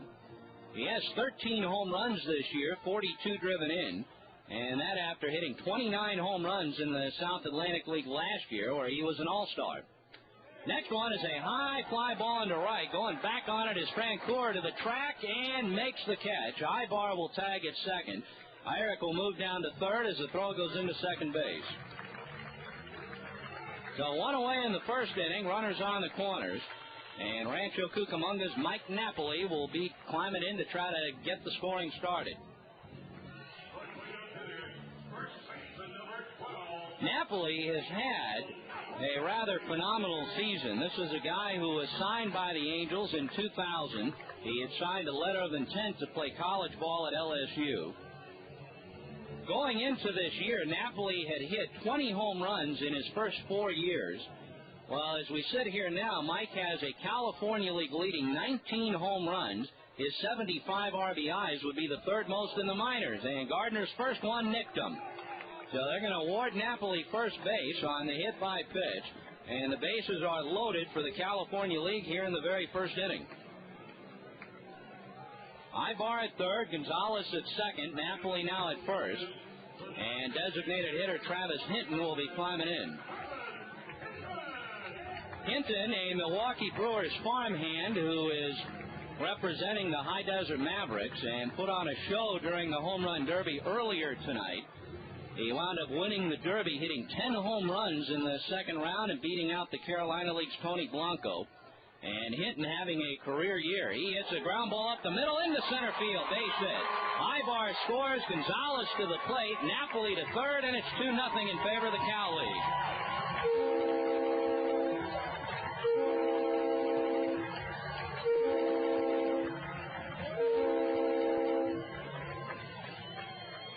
So Travis Hinton, who is 6th in the California League in RBIs, picks up 2 very quickly to make it a 2-0 score. And now the batter will be the right fielder, T.J. Bond. T.J. getting a warm reception. He is a 66er. And, in fact, T.J. will be playing in his final game. He is ticketed to go to San Antonio, the Double-A affiliate. Chases one in the dirt from Gardner, and the count is 0-1. He will be going up. Felix Hernandez, who is rated as the Mariners' #1 prospect, just an 18-year-old kid with a $1 million arm, will be joining T.J. in Double-A San Antonio, and he is not going to pitch tonight, Felix Hernandez. Gardner's breaking ball outside and low, 1 ball and a strike. Bond hitting .283 with 7 home runs, 37 RBIs, entering the All-Star break, riding a little 8-game hitting streak. He is 6th in the Cal League in on-base percentage, tied for 4th in walks. Runners on the corners. Gardner with a little breaking ball on the outside corner. 1-2. 2-0 California League here in the bottom of the first. First and third, 1 out. Rich Gardner, originally a 24th round draft pick of the Rangers coming out of high school. The pitch on the way to Bond is a little tapper hit up along third base foul. Mike Napoli will head back to third. Fenster picks it up and flips it into the crowd. Gardner wound up going to Santa Rosa Junior College in Northern California. And if you heard the interview that Mike Wagenheim did with him for the pregame show, he had a tough sophomore year. First of all, he suffered about a mono, and then during batting practice got hit in the side of the head by a thrown ball. Big sweeping curve outside, blocked nicely by Garco, and they count 2 balls and 2 strikes. Gardner, knocked cold, never did see it, suffered a severe concussion. He was in the hospital for a month, and it took him a very long time to recover, and in fact still affects him from time to time, even today. Infield back for 2, Gardner from the stretch, and Bond rips one in the air off to the right, and that'll be a souvenir. 2-2 to T.J. with Visalia's Jeff Baker on deck. California League leading by a 2-0 score here in the bottom of the first. The lights have been on for a bit, but they have not taken effect yet. We are just starting to head into the twilight portion of the evening. The 2-2 to Bond just inside. Full count. And we'll see if Travis Hinton will be running. Darren Brown, the manager of the 66ers, in talking to him today, no signs. Why bother? Everyone's swinging away. So we'll see what Hinton does here. He is running, and Bond swings and misses. Garco's throw to second in time. Hinton, well, now he got around the tag. Travis Hinton had slowed down at second base and somehow avoided the tag of the shortstop Aviles, and so the inning's still alive. Bond strikes out for out number 2, and I'm not sure exactly how Hinton did it. Talk about sleight of hand. So 2 away, and Jeff Baker will be climbing in. Baker, a power hitter. The Rockies organization was in big league camp this past spring. Takes one outside, 1 ball and no strikes. And Jeff, who played his college ball at Clemson, wound up setting the all-time home run record there when he hit 59. He is at 9 this year for Visalia while hitting .347 in 64 games. Gardner's pitch, swing and a miss, and the count 1 ball, 1 strike. Baker, on the Rockies' 40-man roster, was actually born in Germany, and he has lived all over. He had a 13-game hitting streak snapped about a week ago. Gardner's pitch, little bouncer to the right side of the infield. Howard has it, goes to first, and that'll retire the side. But the California League strikes first as they get 2 runs, 3 hits, a hit batsman, and 2 left. And at the end of the first inning here at the 2004 All-Star Game in San Bernardino, it's the California League 2 and the Carolina League nothing. From the day they were born, you wanted your child to have the very best. Loma Linda University Children's Hospital shares that same commitment, providing your child with the most advanced care available. Hospitals can be scary. Loma Linda University Children's Hospital provides a cheerful environment for more than 100,000 children each year, and they're the only children's hospital in the Inland Empire. Loma Linda University Children's Hospital. Information is at 800-825-KIDS. Lazy Boy Furniture Galleries is a proud supporter of 66ers baseball. Lazy Boy has locations in San Bernardino, Riverside, Hemet, and Ontario Mills. Lazy Boy has been a part of America's home since the late 1920s. Lazy Boy's furniture stands the test of time thanks to quality materials, extensive engineering, and rigorous testing. They're committed to building only the quality furniture and back every piece with their word. Lazy Boy. They make rooms that make homes. On the Motley Fool Radio Show, America's business leaders field some of life's most pressing questions. What percentage of Whole Foods shoppers would you say are just looking for a date? 26.83%. Join us each week for the Motley Fool Radio Show from NPR. Saturday morning at 11 and Sunday afternoon at 1 on KVCR San Bernardino. Well, we go to the second inning here at Arrowhead Credit Union Park in San Bernardino. The California League with a 2-0 lead over the Carolina League. And Inland Empire's Bobby Livingston, who had a strikeout, hit a batter, but otherwise unscathed first inning, will work to Brian Anderson, Mark Sacamano, and then second baseman Kevin Howard. Brian Anderson, left fielder who is in the White Sox chain. He was a first-round draft pick of the White Sox a year ago. And the right-hander takes outside from Livingston, 1-0. Anderson, born in Tucson, Arizona, and stayed pretty close to home to go to college. He went to the University of Arizona. Livingston with a breaking ball on the inside corner. And this year, Brian hitting .319 with 8 home runs, 46 RBIs, and 22 doubles. He is third in the Carolina League in extra base hits, sixth in batting, and fourth in base hits. Has to back away from a pitch low and inside, and the count 2-1. Anderson was an All-American at Arizona 3 years ago. Last year, his rookie season, injuries, though, limited him to just 13 games. He takes high in the count now 3-1.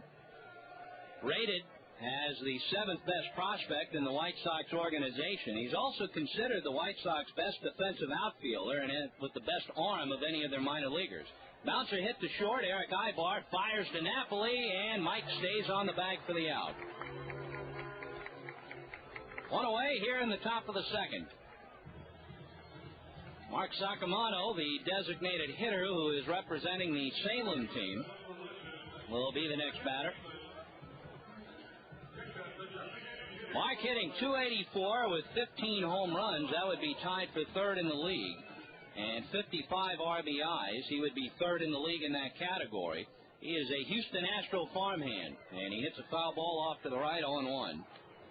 Born in Houston and went to Baylor, so I'm sure that when the Astros made him their 23rd round pick last year, it had to be quite a thrill for him. Livingston, peeking out from behind the black-colored glove, deals to his battery mate Rivera. And it's upstairs to even the count, 1 ball and 1 strike. Majored in finance and had a communication minor when he was at Baylor. Sacamano swings at a pitch down and away, and the count now 1 ball and 2 strikes. 2 years ago, he missed the college season, suffered a torn labrum in his throwing shoulder. He's also musical. He plays guitar. Livingston just missed low and outside, 2-2. Understand that Sacamano plays lead guitar in a band with some former college teammates. Outfield straight away, Livingston's 2-2 pitch fouled back into the screen. So the count remains even, and they'll put a new ball in play. The Carolina League has a slight edge in this all-time series. These two leagues have met 7 times, the Carolina League winning 3, the Cal League twice, and 2 have ended in a tie. Next pitch swung on and missed, strike 3. So Sacamano down on strikes, Livingston fanning his second. And second baseman Kevin Howard will be coming up. Down in the bullpen for the California League, right-hander Steve Shell, who has had a tremendous year, but then again having all these young men. Kevin Howard Playing in his second straight All-Star game. Left-hander takes low and outside, 1 ball and no strikes. He's a Cincinnati Red farmhand who last year in the All-Star game in the Midwest League went 2 for 3. He pulls one down to second base, fielded by Juan Gonzalez. He goes over to Napoli in the Carolina League, gone very quietly here in the second. 2 groundouts and a strikeout. We'll head to the bottom of the second in San Bernardino. It's the California League 2 and the Carolina League nothing. Community Hospital of San Bernardino's dedicated team of physicians, nurses, and general health care professionals have been serving the local community for nearly 100 years. They provide medical care that's both state-of-the-art and straight from the heart. They're located on Medical Center Drive between Highland and Baseline. Community Hospital of San Bernardino, the relief specialists. Information is available at 1-877-CHW-DOCS. On National Public Radio's Weekend Edition Saturday, we want to bring you the news of the hour, of the week, and maybe some of the subtler stories and sidelights that can also be an important part of what's going on. Sports and entertainment, essays and literature, your neighborhood, our world. I'm Scott Simon. Please join us on Weekend Edition Saturday. Saturday mornings between 6 and 10 on KVCR, San Bernardino. Evening, gentlemen. Can I see some ID, please?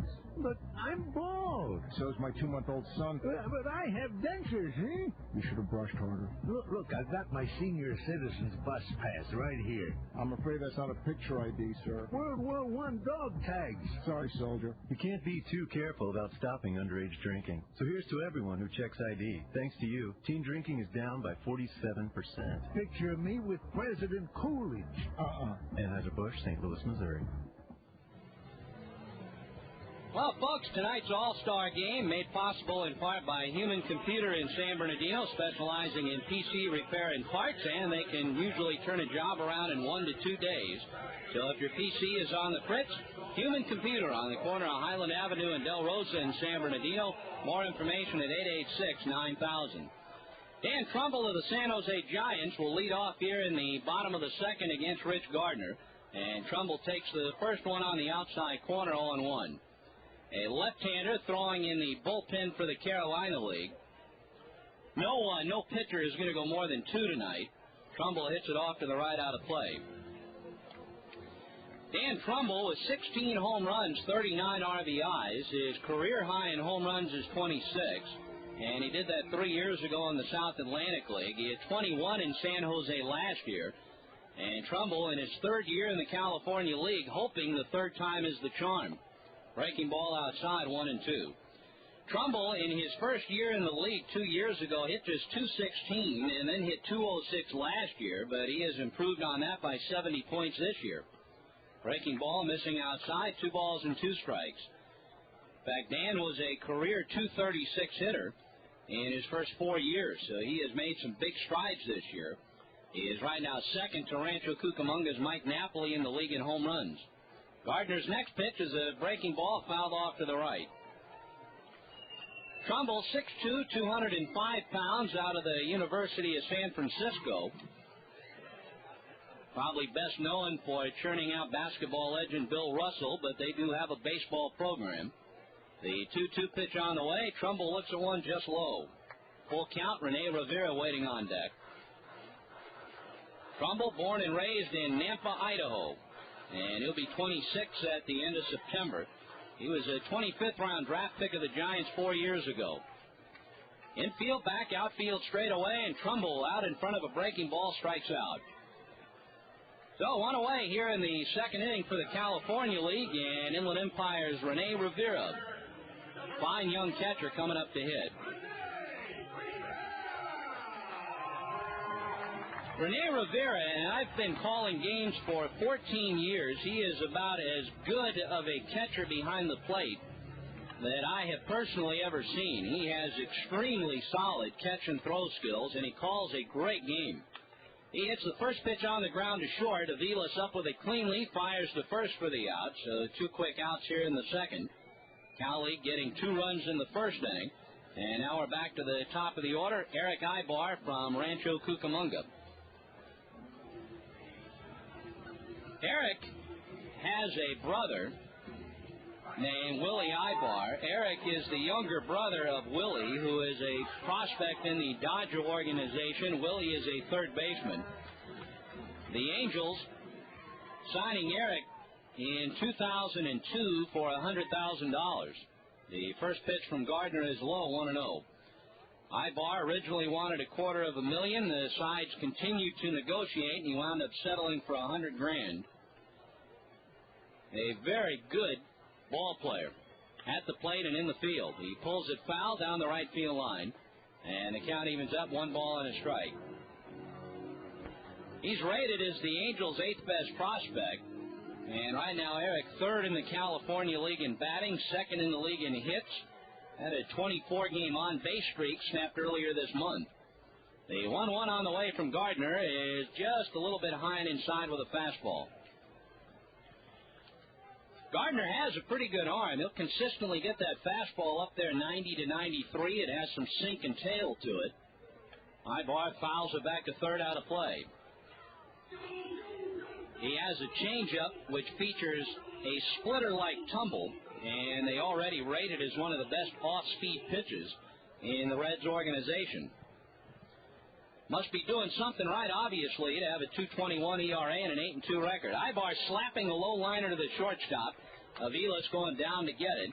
And the Cal League, after sending 7 men to the plate in the first inning, go down in order in the second. We go to the third 2004 All-Star game. Great to have you with us tonight. And our score here from San Bernardino is 2-0 in favor of the California League. The good folks at Center Chevrolet are helping to make this broadcast possible. They are located at 1355 Southeast Street, just south of Orange Show Road. Center Chevrolet is family-owned and operated. They have a large inventory of new and used vehicles with a variety of models, colors, styles, and options to choose from. They've been selling and leasing to the same customers for over 50 years. For more information, 909-889-8561, or find them on the web at centerchevrolet.com. Chevy, an American revolution. Fans, you can see some of baseball's brightest and best future stars up close and personal at this year's California League versus Carolina League All-Star Game, June 29th at Arrowhead Credit Union Park. There will be a pregame skills competition that will include the always popular Home Run Derby. Tickets for this year's All-Star Game are available now. The 66ers can provide you with more information at 909-888-9922 or on the web at ie66ers.com. This week on California Connected, can this state be governed? Who's in charge of education in California? The superintendent of public instruction? Is that governor? The legislature? The state board of education? Who knows? We'll look for answers. Plus, a group of law students is helping Native American tribes set up their own governments. As long as they act like sovereigns, they will be respected as sovereigns on the outside. California Connected, Saturday at noon on KVCR, San Bernardino.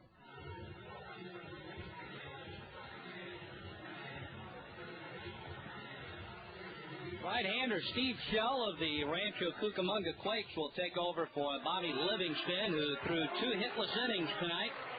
Second straight year he has started an all-star game in his league. Shell, who was in the California League with Rancho Cucamonga last year, started the game that was played in the Carolina League. It was played in Rancho Cucamonga in his own ballpark. And Shell, who was shut down at the last part of last year with some elbow problems that had really been bothered by a bad elbow parts of the last 2 years, but he's been healthy this year. And I would be surprised if Shell spends the entire season in the California League, but that's obviously up to the Anaheim Angels. So the Carolina League trying to get a base hit first off before they can make up the 2-0 deficit. Mike Aviles, the shortstop out of the Kansas City organization, takes a fastball high and inside, 1-0. Mike hitting .291, 5 home runs, 45 driven in. Plays for the Wilmington Club.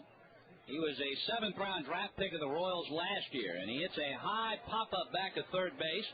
Baker looking up into the twilight, and Eric Ibar is going to call him off in shallow left. So 1 away, Aviles done, and Darren Fenster, who is a teammate of Aviles, both with the Wilmington team, he'll be coming up to hit. Fenster hitting .326. He is fourth in the Carolina League in batting. He has 30 RBIs, 17 doubles. A couple of years ago, when he was in the Carolina League, as he checks a swing, takes a strike from Shell, Fenster was involved in a promotion, probably unbeknownst to him at the time, that helped win a fan $10,000. Outfield straight away. Shell's pitch on the way is a breaking ball low and outside. 1 ball and a strike. Against an opposing team, the home team's pitcher struck out the side in a promotional inning. Fastball inside 2-1. And it happened to be the inning they had selected to where if it happened, a fan would win $10,000. Well, Fenster, after the first 2 batters struck out, worked a full count and struck out. The pitch on the outside corner, 2-2. And I'm sure he made a very quick friend of the lady who won the $10,000. Had a big career at Rutgers. Kid was born in the state of New Jersey. It's a curveball in the air to right. That'll drop in for a base hit in front of T.J. Bond. So there's the first hit for the Carolina League, a 1-out single to right by Darren Fenster. He was 2 out of 3 in steals this year, in case you're wondering about the running game. And the leadoff hitter, Jeff Francoeur, who fouled out to Mike Napoli to get the game started, will be coming up. Not only was Francoeur a first-round pick of the Braves 2 years ago, he happens to be from Atlanta, and he hits it foul into the third base bullpen, no balls and 1 strike. A very good athlete. He was a tremendous defensive back in high school. He was good enough to where he was voted a high school All-American defensive back. He was given a scholarship to play football at Clemson and wound up turning that down. Steve Shell from the stretch, and the next one fouled off the end of the bat behind the plate. No balls, 2 strikes. 2-0 California League leading. They got 2 runs in the first. Steve Shell 7-3 with a 3.5 ERA. 9th in the Cal League in ERA, 2nd in strikeouts. And a ground ball hit the third, diving stop by Baker. He goes to Gonzalez down at second for the force out. What a nice play by Visalia's Jeff Baker. So 5-4. Francoeur now at first. Chris DeNorfia, the center fielder who grounded out to short back in the first inning, will be climbing in. Steve Shell had as many as 13 strikeouts in a game earlier this year, and he's had 4 games in which he has fanned at least 10. That 13 strikeout game coming in late May. He was 6-8 with Rancho last year. Hit low and outside. Rene Rivera, perhaps attempting to snap one down to first, lost it, and so no throw.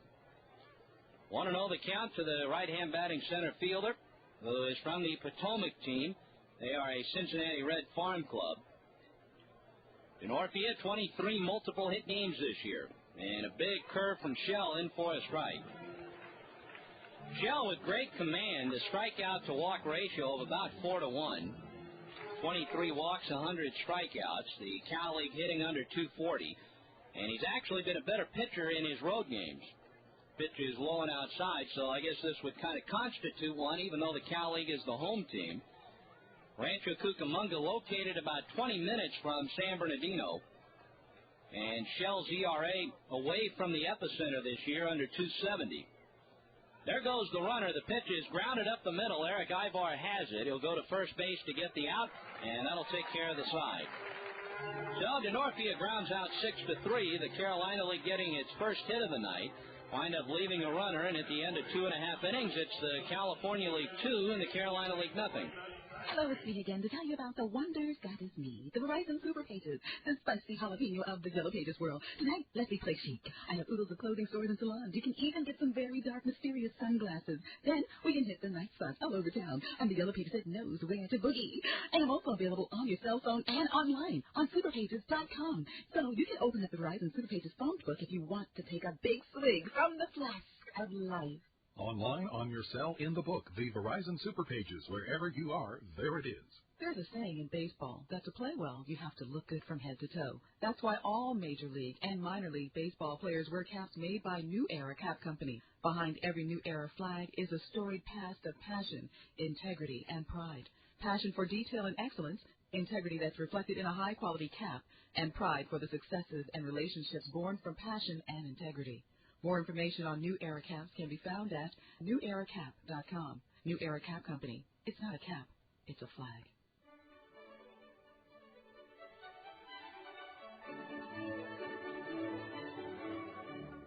This is Kathleen Taylor, inviting you to join us as we speechify a bit about a figure of speech, synecdoche.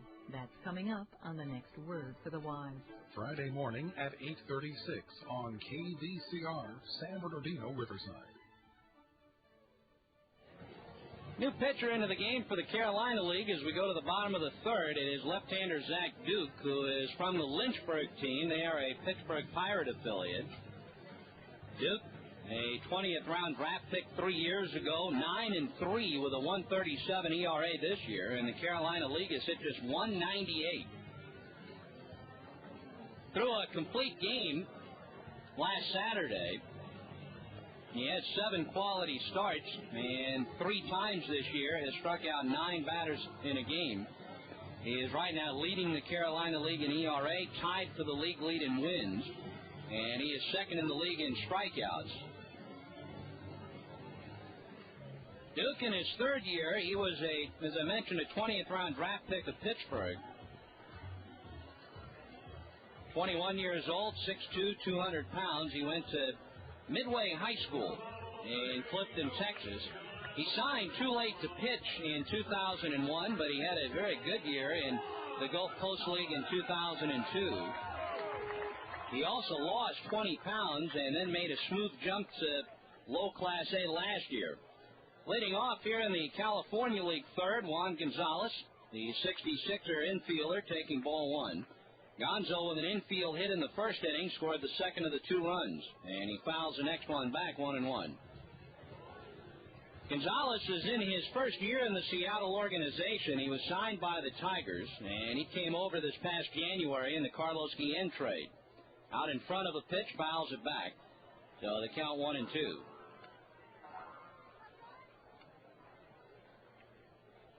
Duke normally sits around 86 to 88, but they say his fastball has excellent movement, and he does a good job of keeping it down in the strike zone. Left-handers 1-2. Gonzo reaching for a breaking ball low and outside, so he strikes out.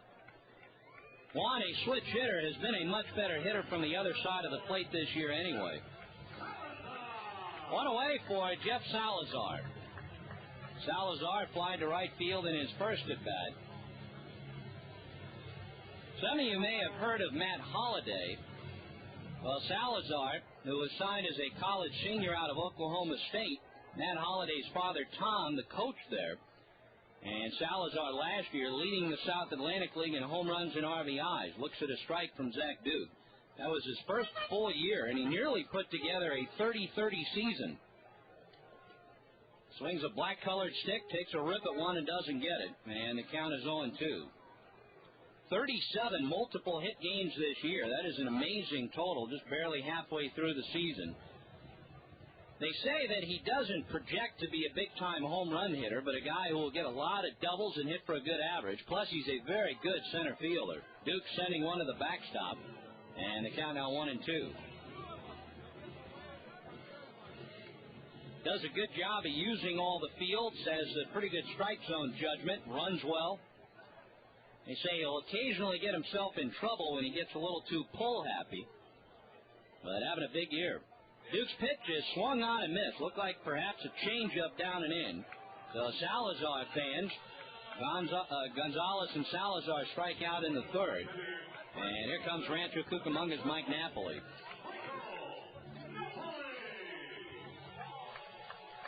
Napoli, with really a big first 2 months, cooled off a little bit in June, but he was on such a tear, he was on pace to drive in almost 170 runs at one point in May. Takes a swing and a miss. So he's not quite on that pace anymore. He had an 18-game hitting streak back in April. Hit 7 of his 19 homers during the streak. Duke's pitch is inside, gets away from Garco. 1 ball and a strike. And when you look at Napoli's numbers, he's always been a guy who has not cheated on his swing. He swings hard. He strikes out every 3 at-bats this year, but when he's put the ball in play, he's hit over 460. He takes one low, and the count 2 balls and 1 strike. Right-handed hitter, outfield straight away. Duke's pitch on the way. Napoli swings, doesn't get it, and the count at 2-2. Duke last year tired out a bit in the second half, so I guess one of the big things for Zach coming into this year was just merely improving the stamina. The 2-2 to Napoli, check swing. He was fooled on the pitch, and not a bad inning for Lynchburg's Zach Duke, who winds up striking out the 2, 3, and 4 hitters in the lineup. So the California League has had 8 straight batters retired. We have completed 3 innings in the 2004 All-Star Game. My broadcast partner, Mike Wagenheim, will step in to bring you the next 3 innings. Our score at the end of 3, California League 2, Carolina League nothing. You know, baseball players aren't the only people who rely on a good night's sleep to maintain peak performance. We all do. That's why the right mattress is vital when you're shopping for a new bed. Banner Mattress has sold nearly 2 million mattresses since it opened in 1926. Why have so many people relied on Banner Mattress? Because they still make their own beds using old-world craftsmanship that was the philosophy of the company's founder. Banner Mattress has 3 San Bernardino locations on South E Street, Hospitality Lane, and South I Street.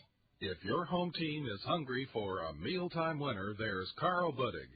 With 9 flavors like smoked turkey, honey ham, and corned beef, they've got taste and variety that won't strike out. Plus, Carl Buddig offers the convenience that keeps meal preparation time from going into extra innings. Original Carl Buddig is available in 2.5-ounce, 8-ounce, and 1-pound sizes at your local grocer. Carl Buddig, a real slice of life. Peter Parker. Summertime and the theaters are crawling with blockbusters. What do you want? I want you to find your friend, Spider-Man. Tell him to meet me at the West Side Tower at 3 o'clock. I don't know where he is. Find him. Or I'll peel the flesh off her bones. Ooh, I hate when that happens. I'm Renee Montaigne, Spider-Man 2, tomorrow on Morning Edition from NPR News. On KVCR, San Bernardino. Back here at Arrowhead Credit Union Park, we'll head to the 4th inning of play. The Carolina League coming to bat. Trailing the Californians 2-0. Here's Ryan Garko, the catcher, and time is called momentarily as he steps into the box. Garko was hit by a pitch out of the arm of Bobby Livingston back in the 1st inning, the only base runner that Bobby allowed. Garko will be followed up by Tony Blanco and Brian Anderson. First pitch from Steve Shell, a fastball and a swing and a miss by Garko. 0-1 the count. Garko, a 3rd-round draft pick of the Indians last year. Signed on July the 9th. Shell into the warm-up, the 0-1. Downstairs, a ball and a strike. Garko hitting .323 this year, rated the 3rd best catcher in the Indians organization. Playing for High A Kinston. Here's the windup in the 1-1. Oh, right up near his face, and he just gets out of the way. 2 balls and a strike. Steve Shell, who has had so much success here in San Bernardino this year when facing the Sixers, now on that familiar spot on the hill again. Misses upstairs and a little bit inside as well. 3 balls and a strike. Garko, a native of Pittsburgh, played at nearby Stanford. The 3-1 ripped foul down the left field line. Hit hard off the seats and rolls back into the infield. Count 3-2, and it looked like Garko may have cracked his bat. So we'll head back to the dugout and grab an extra stick of lumber. Every player, I would imagine, carrying an extra bat or 2 just in case. Count now run full. The Carolina League has managed just 1 hit thus far. Hard hit single by Darren Fenster, the 9-hole hitter, out in the right field with 1 out in the 3rd. That's been it. Here's the payoff pitch on the way to Garko. Hits it foul off the screen. It'll ricochet and go into the stands where a fan about 6 rows behind home plate makes the catch. To the applause of the lower level crowd. So we'll do it again. Here's a 3-2. Swing and a miss at a high fastball. Garko goes down on strikes. The first K for Steve Shell. That'll bring to the plate Tony Blanco, who put on a show in the home run derby a little bit earlier on this evening.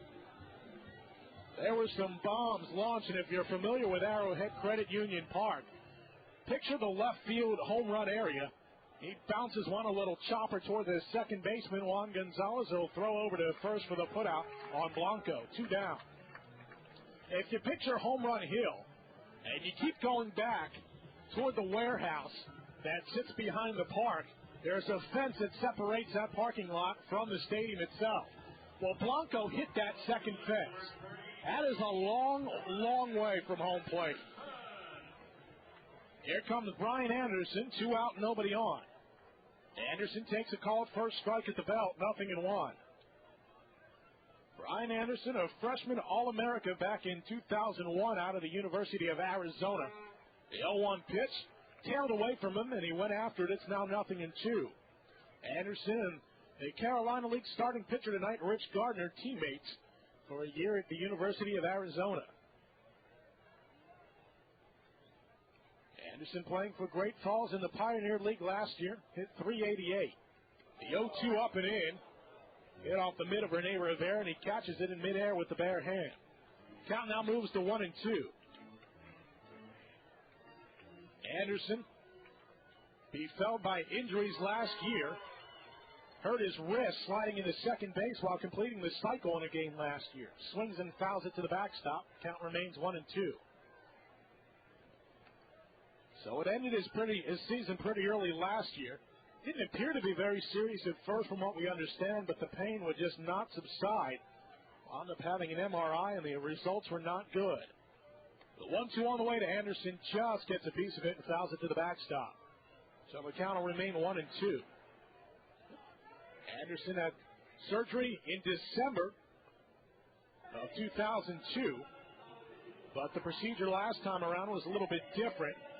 Doctors said it was caused because of a lack of circulation in the wrist. A line drive to Gonzalez just sneaks past him, and it rolls into right field. So that'll be a base hit for Brian Anderson. The second off of Steve Shell, and the second total for the Carolina League All-Stars tonight. Took an outside pitch and went with it, extending the bat over the outer part of the plate. Here comes Mark Sacamano in the DH role tonight for the Carolina Leaguers. Struck out back in the second inning against Bobby Livingston, one of 2 strikeouts for Bobby. Shell out of the stretch, delivers low, 1-0. John Huber of the Lake Elsinore Storm is now warming up down the left field line for the Cal Leaguers. The 1-0 is on its way, just missed outside, 2-0. Sacamano, a late round pick of the Astros, fell all the way to the 23rd round back in 2003. The 2-0 pitch swung on and chopped foul into the home dugout. 2 balls and a strike. But Sacamano has really shown his stuff. 3rd in the Carolina League in RBIs so far through this season. He's driven in 55. That's 15 round trippers. That's tied for 3rd in the league. 5th in hits and 9th in extra base hits. Here's a 2-1 on its way. Fly ball foul down the right field side, up and out of play. That'll bounce onto the walkway. Count now moves to 2-2. Sacamano, a product of Baylor University. He'll step back in, slightly open stance.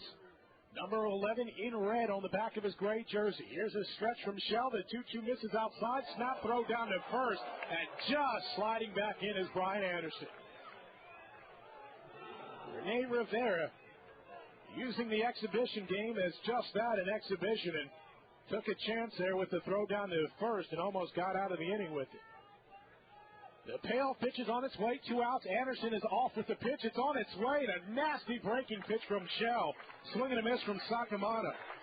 So Shell strikes out 2 here in the 4th. A hit for Anderson, but that was it. He's left on first base. We've completed 3.5 here in San Bernardino. It's the California League 2. The Carolina League, nothing. Which Yellow Pages do more people in San Bernardino County use? The SBC Smart Yellow Pages, of course. They're online at smartpages.com. Omnitrans is working hard to provide the public with a level of service that's bigger and better. A listing of their system-wide improvements is in your bus book if you're a current Omnitrans rider or on their website. Omnitrans operates the nation's first gasoline-electric hybrid buses and over 100 buses powered by clean natural gas 7 days a week. Omnitrans will get you to work, school, or wherever life takes you with improved routes and better service. More information is at 800-966-6428 or on the web at omnitrans.org. Be smart, be safe, Omnitrans. If you haven't been listening to Fresh Air, you've missed interviews with comics Mort Saul, Al Franken, and Robert Smigel, a.k.a. Triumph the Insult Comic Dog. I'm Terry Gross, the host of Fresh Air. Join me for conversations with some of the most interesting people in entertainment and the arts. Fresh Air, weekday afternoons at 3 on KVCR, San Bernardino, Riverside.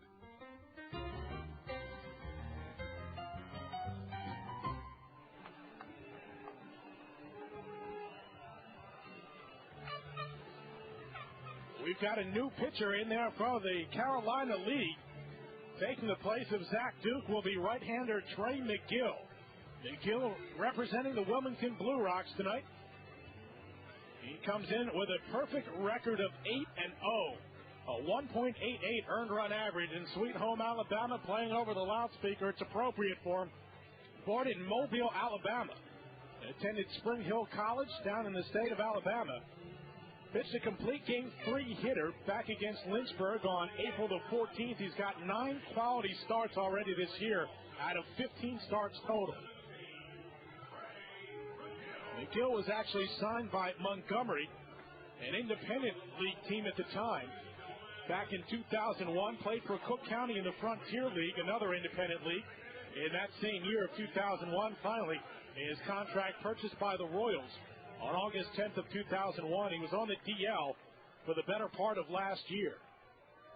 Here's a windup, and the first pitch in there to Travis Hitton is a called strike on the outer part of the plate. 0-1. McGill with a lifetime record of 16-7 in the 309 earned run average. The windup in the 0-1 just missed away. So a ball and a strike. Not a bad outing for Zach Duke. He goes 1 inning and strikes out the side. The 1-1 on its way to the left-handed hitting Hitton, and he fouls it back to the screen, 1-2. Hitton, the winner of this evening's home run derby. Some bombs launched off his bat that traveled out onto East Street, stopping traffic at times as cars had to get out of the way. The 1-2 lifted over the shortstop of Ville and into left field for a base knock.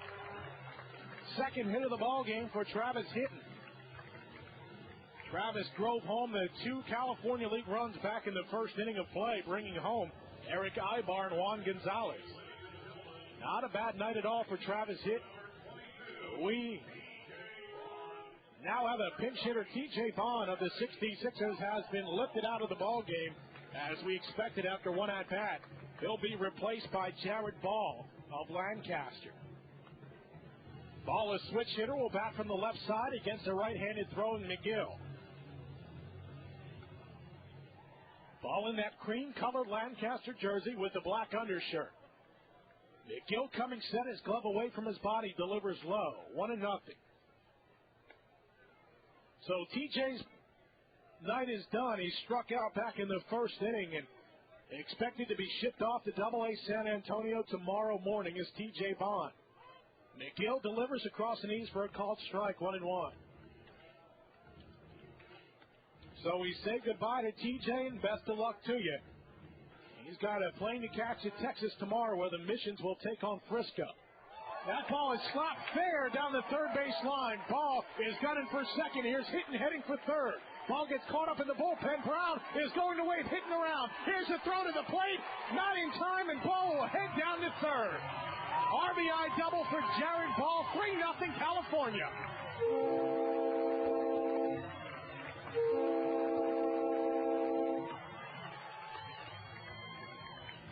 That ball got hung up in the bullpen. It was a long run for Brian Anderson to try to catch up with it, and Darren Brown, very liberal in this exhibition game, sending Hitton all the way.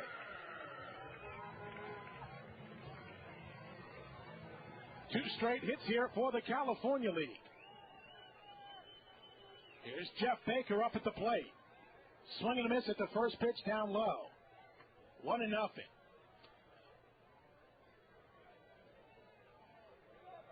Nobody out in the inning yet. 4 hits for the California League. That pitch upstairs. Count now, it should be even up at a ball and a strike. Ball leading off of third base. Here's McGill coming set, still working out of the stretch, and that plunked him. Watch out. Got him right near the face. May have ricocheted off his shoulder first. Baker okay, though. Never hesitated for a moment, strolling down to first base. That is the third hit batsman of this ball game, second by the Carolina League staff. Here comes Dan Trumbull of San Jose. Trumbull struck out to lead off this second inning. Righty versus righty. The night sky now dark. The mountains are invisible. Here's a pitch on the way to Trumbull upstairs. 1-0. We've got a right-hander warming up now for the Carolina League down in the pen. Several of the mascots on the field. The pitch is inside, 2-0. We've got Bernie and Wooly Bully from the Mavericks now taunting Darren Brown.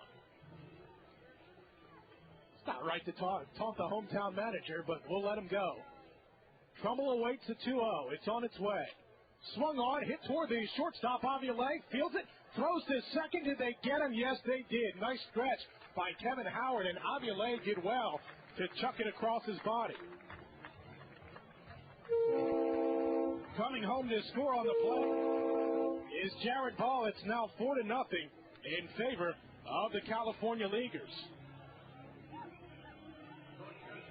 Trumbull now on first. Credit him with an RBI fielder's choice, and Baker retired 6-4.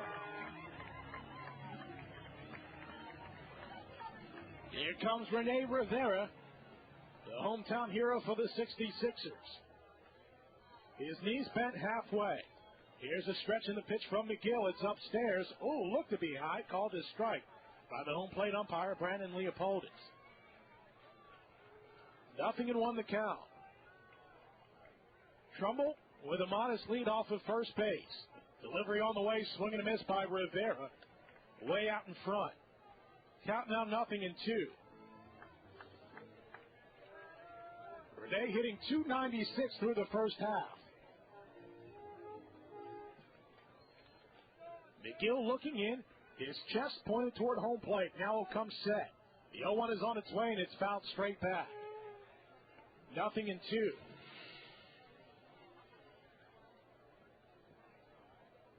That is Anthony LaRue warming up down in the pen. The Myrtle Beach Pelican warming up for the Carolina League. And will, in all likelihood, see John Huber next inning for the California League All-Stars. The 0-2 swung on, hit softly toward the third baseman. Fencer goes to Howard for one. Off-balance throw back to first to complete the twin killing. Howard stumbled over second base, trying to make the relay throw, but held his ground and completes a double play. So it goes around the horn, 5-4-3, and that'll do it for the California Leaguers here in the fourth. But they do get 2 runs. They do so on 2 hits. A hit batsman and a runner left on base. We've completed it 4 here in San Bernardino. California League doubling their advantage now. It's 4-0. San Bernardino, you could use a change.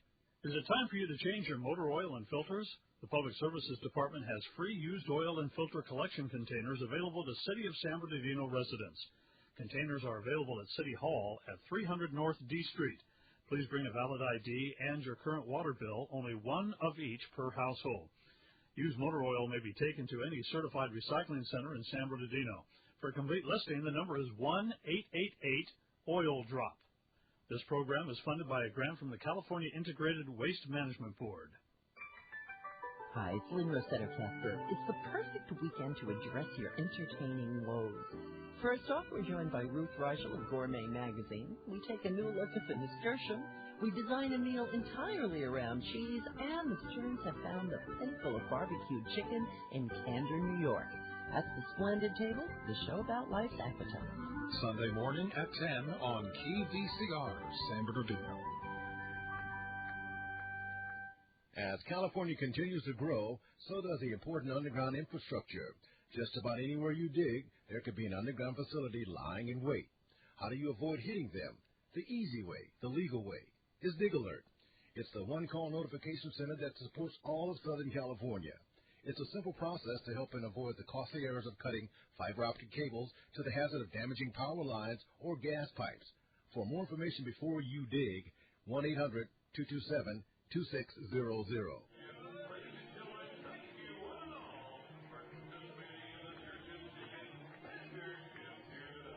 What a fun night out here in San Bernardino tonight. We'll head to the fifth inning of play here in the annual All-Star Game with the California Leaguers leading the Carolina Leaguers 4-0. New pitcher here for California. It'll be right-hander John Huber from the Lake Elsinore Storm. So the complete line on Steven Show from the Quakes. 2 innings, no runs, 2 hits, pair of strikeouts, and did not issue a walk. So John Huber will enter the ball game.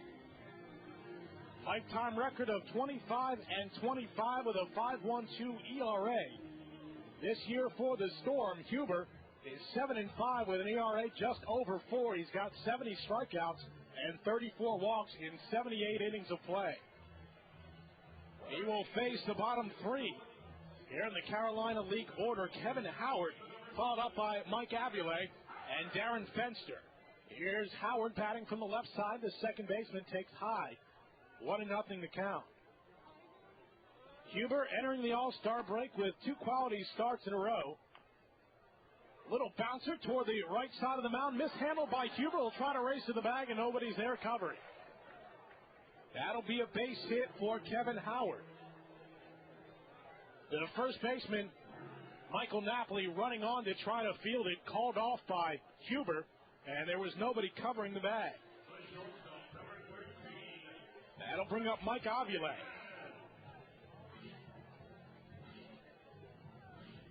Avile, the shortstop. 7th round pick of the Royals last year. Huber coming set with the tan glove.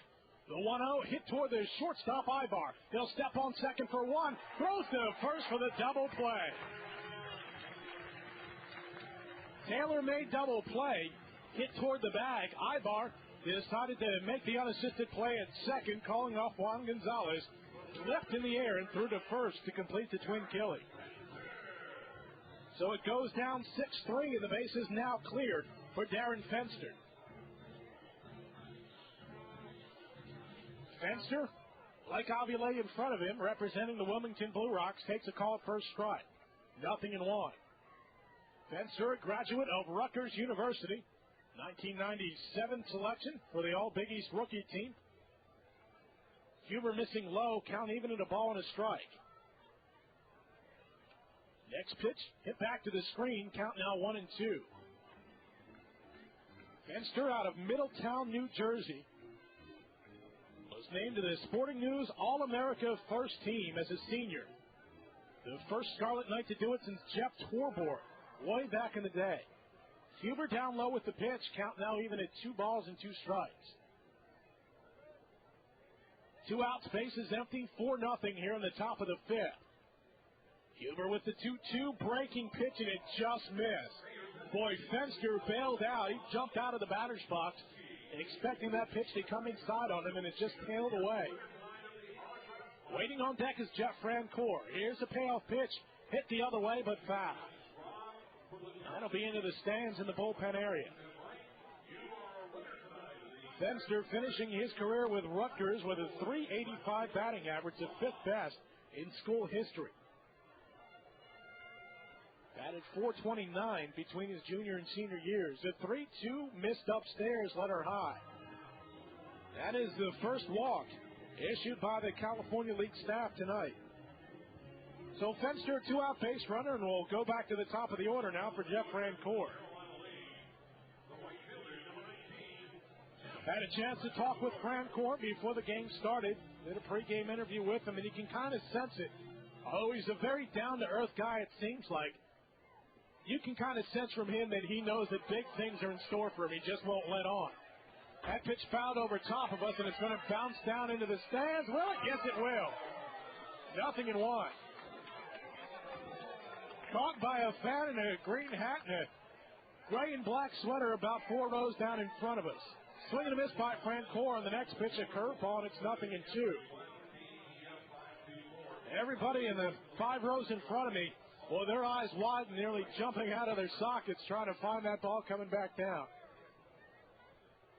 Here's the 0-2 on the way, missed low. A ball and a strike.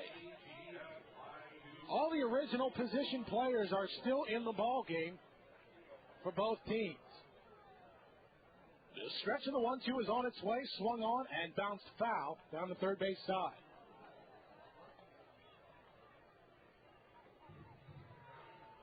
Darren Fenster drawing a 2-out walk. He's on first base. Pardon me, Jared Ball substituted for T.J. Bond, and he's now out in right field. That ball swung on, hit toward the shortstop. Ibar ranging far to his left. One hops at the Napoli, not in time. So that'll be an infield hit for Jeff Francoeur. And moving up to second on the play is Darren Fenster.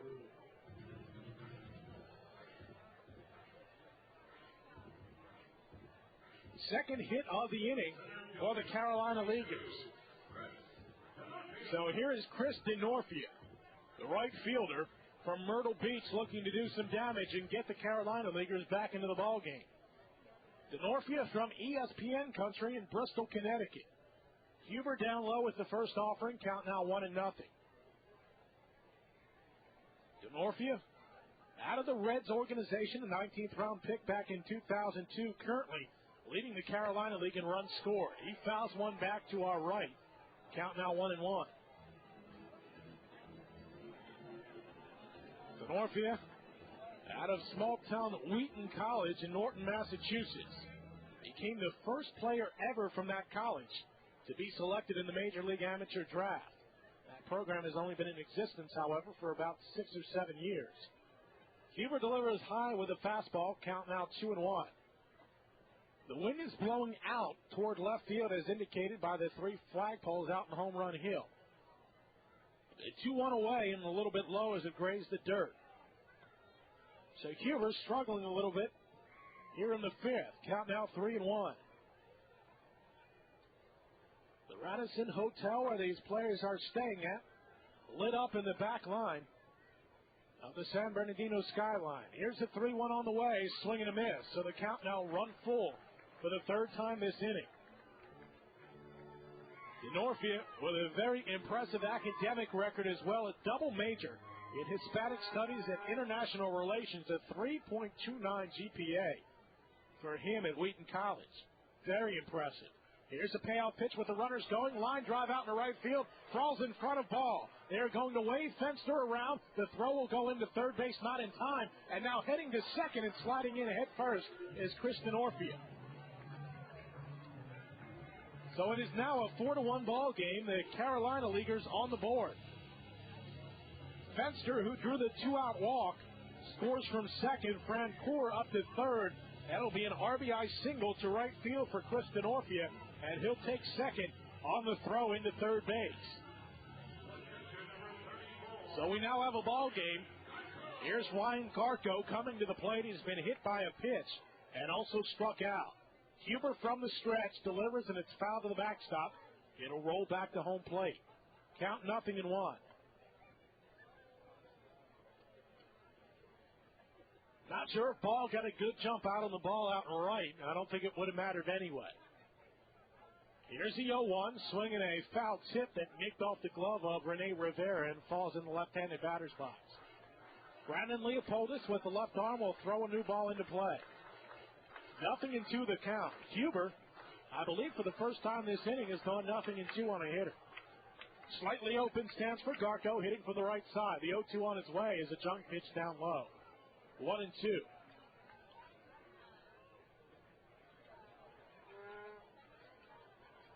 Huber coming set. Here's the pitch on the way, swung on, and it is fouled off, just missing the third base coach and skipper of the Carolina League, Edgar Caceres. It was originally the Winston-Salem manager who was to manage the All-Star game, Ken Dominguez, because Winston-Salem won the Carolina League pennant last year. That pitch fouled off to the screen, counts to 1-2. But Dominguez was fired in midseason.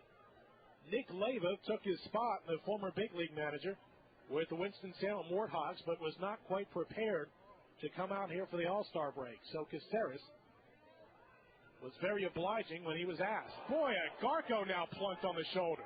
That hurts. He drops his bat and is walking toward the dugout. Garko looking around, now looking out to the mound. Josh Fallon, the Winston-Salem trainer, will head out to talk it up with Garko and make sure he's okay. Last thing you want done, I think Caceres is going to remove Garko here. Last thing you want, especially if you're a manager in a game like this, is to put another manager's player in jeopardy. Rough night for Garko. He strikes out swinging and gets drilled by 2 pitches. He's got to wonder right now in his head why he flew all the way across the country for a night like that. Caceres, Fallon, Scott Lovecamp, the other coach for the Carolina League All-Stars, are making sure that Garko is okay and can continue. So now the bases are loaded. And the last guy you wanted to see up with the bases loaded is one Mr. Tony Blanco. Well, Garko has not yet been lifted, and now he's going to head back. So here comes a substitute into the ball game. It'll be Brian McCann, the catcher from Myrtle Beach. And obviously McCann will stay into the ball game, the only other catcher on the Carolina League squad. So we've got Francoeur at third, Denorfia on second, and McCann at first for the right-handed hitting Tony Blanco. Swinging the bat in the air a la Gary Sheffield, and Huber misses low. 1-0. Already 1 on the board here for the Carolina League. 4 hits. That pitch misses low by Huber, 2-0, and John is really getting stuck out here. Huber lost his first 2 starts of the year and then won 6 straight. 2-0 is on its way. Oh, wild swing by Blanco. Boy, was he gunning for the fences. Comes up empty on that swing, however, 2-1. By the way, just as a side note, all 7 home runs that Huber has given up this year have come against right-handers, oddly enough. Blanco takes a pitch for a called strike.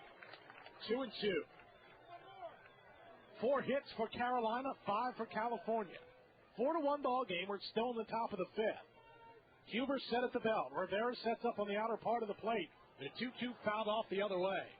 Way out of play, back onto the concourse. So the count now 2-2.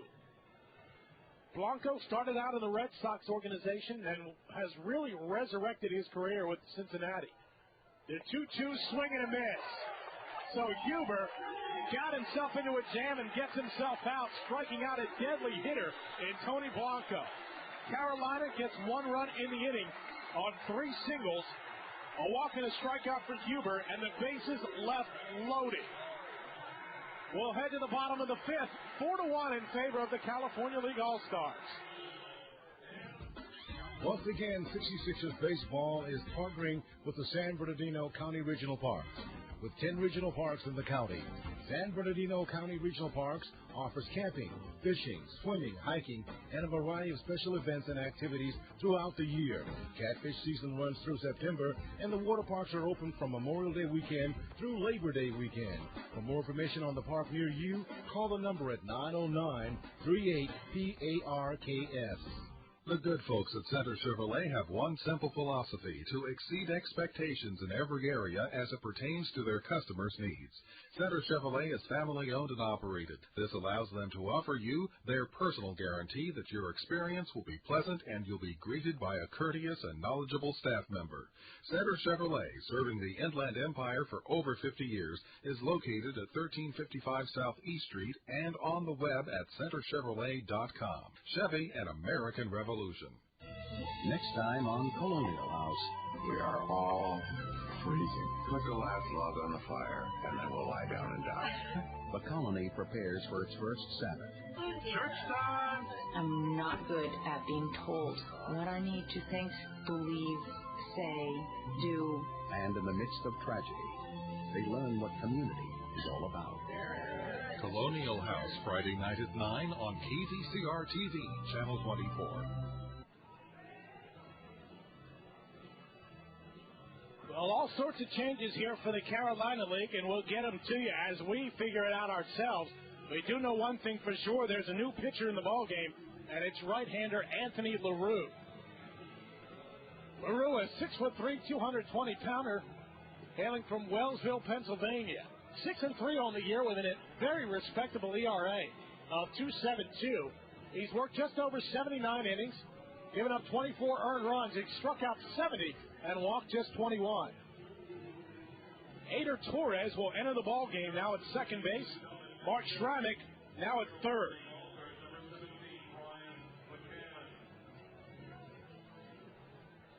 Here is Brian McCann. And now Darren Brown going over some changes as well. It looks like Danny Richard will hit. Brian McCann, as I mentioned earlier, will stay in the ballgame to catch in place of Ryan Garko. So Kevin Howard is done at second base. Torres taking his place. And Darren Fenster's night is done as well. Here is Richard, a hit for Eric Ibar, swinging and a miss at the first pitch, 0-1. Richard from the Lancaster Jethawks, one of the replacement All-Stars for the three Amigos that were called up a few weeks back. That pitch down low, count now 1-1. LaRue is an 11th round pick of the Braves back in 2001. Another swing and a miss from Richard. This switch hitter batting from the left side, 1-2.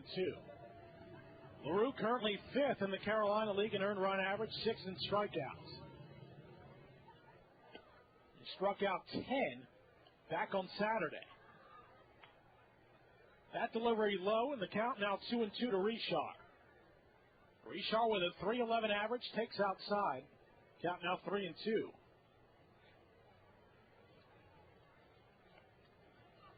Base is empty, nobody out. Richard swings away and fans. So that's a strikeout for Anthony LaRue. One down, and it'll bring up Juan Gonzalez. And now, each of the first four spots in the California League lineup have fanned at some point. Calix Crabb will now pinch hit for Juan Gonzalez. So Juan's night is done. Crabb out of the High Desert Mavericks. Swings and foul tips it into the glove of McCann. 0-1. We just saw Crabb in the series against High Desert before the All-Star break. Another switch hitter batting from the left side. The 0-1 down low. A ball and a strike. Calix hitting just over 300 coming into the All-Star break at 301. He's got 14 doubles and 3 home runs. Takes a pitch outside, now 2-1. Calix has driven in 38 while stealing 21 bases. The windup in the 2-1 on the way, just inside. 3 balls and a strike. LaRue emerging as a prospect back in 2002, co-pitcher of the year in the Appalachian League. That ball is lifted out in the shallow center field. Coming on will be the center fielder Denorfia to squeeze it for the out. So the first 2 pinch hitters in the inning for the California League retired. Jeff Salazar will remain in the ballgame out of the 3-hole. LaRue has a very heavy sinking fastball. He can throw it somewhere between 91 and 93 with regularity. He'll miss upstairs with the first offering to Salazar, 1-0. He's also got a changeup that'll fade and drop once it gets to the plate. 1-0 up high, 2-0. He tried throwing a curveball his first couple of seasons in the organization with the Braves. Didn't work out, but he's added a slider, and he's had an effect since 2002. That delivery over for a called strike. The count now runs to 2-1.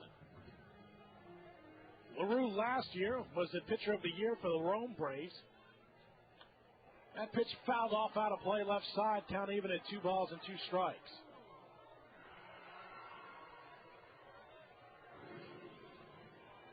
LaRue does a good job. His MO is to stay ahead in the count and get the hitters out as quickly as possible. Doesn't fool around a whole lot. That ball is hit and nicks off the glove of the third baseman, Mark Schrammick.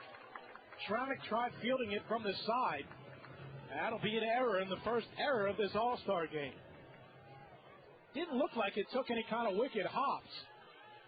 Schrammick may have just lifted his glove up a little bit too early.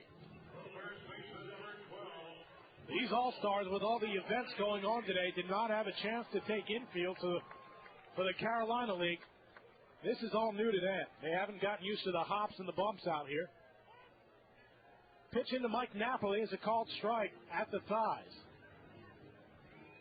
They just put in a brand new spanking infield. This past off week for the 66ers, at least they weren't at home. They were on the road all of last week in preparation for the All-Star game. Napoli fouls it out of play, a little flare right side, 0-2. And the head groundskeeper, Jesse Sandoval, and his crew did a wonderful job getting it down in time, and it looks great. 2 outs in the inning, runner on first. 4-1 in favor of California. Napoli checks his swing on a high fastball. They'll appeal down to first. And no go, says Jeremy Sparley. Napoli has been hit by a pitch and is struck out.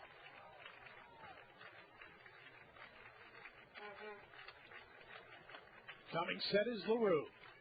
Glove away from his body. There goes Salazar. Pitch up high. Throw down to second. We're waiting for a call. He's out. Very subtle call by the second base umpire, Brandon Cooney. So that'll go down as a caught stealing. McCann to Torres, 2-4. So Salazar reaches on the error, but is gunned down by McCann, who earlier on in the evening won the catcher's accuracy contest, so he comes through again there. So the California League done here in the fifth. No runs, no hits, an error, and no runners left on base. We played 5 in San Bernardino. It's 4 for the California League and 1 for the Carolina League. Toyota of Redlands is pleased to once again be partnering with the California League champion 66ers. Located at 1139 West Redlands Boulevard, Toyota of Redlands has a line of new 2004 Toyota cars and trucks, as well as certified pre-owned Toyota vehicles. Toyota of Redlands is part of the local community just like you and believes in personal relationships, and they're open 7 days a week. More information is at 793-0300 or on the web at toyotaofredlands.com. This week, a Prairie Home Companion comes to you from Tanglewood in the Berkshires. Sam Bush joins the shoe band, wonderful young singer Inga Swearingen, Deadline poet Calvin Trillin, and 4 classical bassists, the Existential Bass Quartet. The news from Lake Wobegon, Guy Noir Private Eye, and much more this weekend from Tanglewood. Still on our schedule, Saturday afternoon at 3 on KZCR, San Bernardino.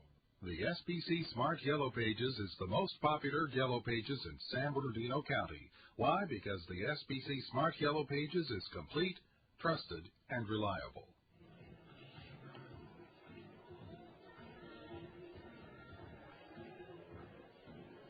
We'll head to the 6th inning of play. It is 4-1 in favor of the California League All-Stars. Let's set the defense now for you after these substitutions. John Swomey is the new catcher, and he will take the place of Rene Rivera behind the dish. Napoli remains at first. It's now Calix Crabb taking the place of Juan Gonzalez at second. Danny Richard pinched hit for Eric Ibar earlier, and he will now play short. Jeff Baker still at third, and the outfield looks like this. Dan Trumbull in left, Jeff Salazar in center, and Jared Ball remains in right field. So there you go. Brian Anderson is scheduled to lead off here for the Carolina League. The Laker girls are finishing up their routine almost. A lot of celebrities out here tonight. The Laker girls out here, a host of United States Olympic heroes, also participating in the celebration, including the hometown hero, Derek Parra, Olympic gold medalist. And if you haven't heard yet, Squiggy from Laverne and Shirley, David Lander, now working as an associate scout for the Seattle Mariners, is in the house as well, was the guest speaker at the All-Star Luncheon earlier today. Anderson will, in fact, remain in the ball game. The left fielder singled to right back in the 4th inning. And has also grounded out. He's 1 for 2. John Huber will stay on the hill for the California League team. Gave up a run in the 5th in his first inning of work. Here's the windup and the delivery. In there for a called strike. 0-1. Anderson rated as the second best infielder, or center fielder rather, in the White Sox system. Bounces it to third to Jeffrey Baker, and he one-hops it across the diamond. Nicely scooped out by Michael Napoli. 5-3 on the putout, and that'll bring up Mark Sacamano. Sacamano has struck out twice thus far in the designated hitter role tonight. Sacamano hitting .284 this year, 15 home runs. He's driven in 55. Huber misses away with the initial offering. It's 1-0. We've got action in both bullpens. Here's a 1-0 on its way, down low, 2-0. Warming up for the California League is Brian Henderson from Bakersfield, a lefty. We've got a right-hander getting loose down the right field line for Carolina. Time is called as the ball strays onto the field. 2-0 the count to Mark Sacamano. 1 out. Bases empty. The pitch on the way. Check swing and a high fastball. And it will be a ball. 3-0. A run on 4 hits for the Carolina Leaguers. 4 runs on 5 hits for the California League All-Stars. Pitch in there for a called strike. It's now 3-1. Fastball right down Broadway.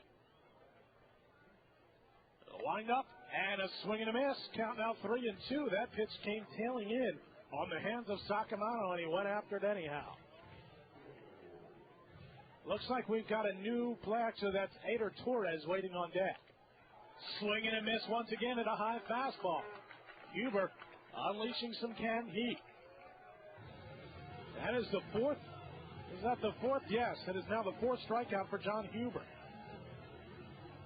So that'll bring up Torres, who substituted for Kevin Howard at second base in the bottom half of the last inning.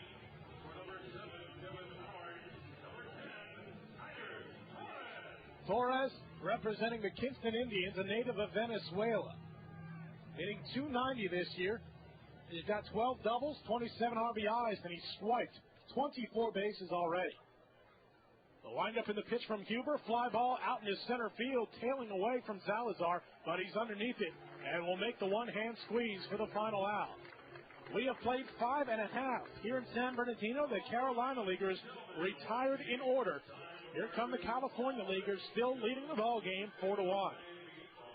Your grandparents came here. The long drive, and it's a home run for Joe DiMaggio. Your parents came here. Here comes Roger Maris in the score, and Zapata pulling the second with another. Now it's your turn. Number 3,000 for one of the great players of all time, George Brett. Cooperstown, New York.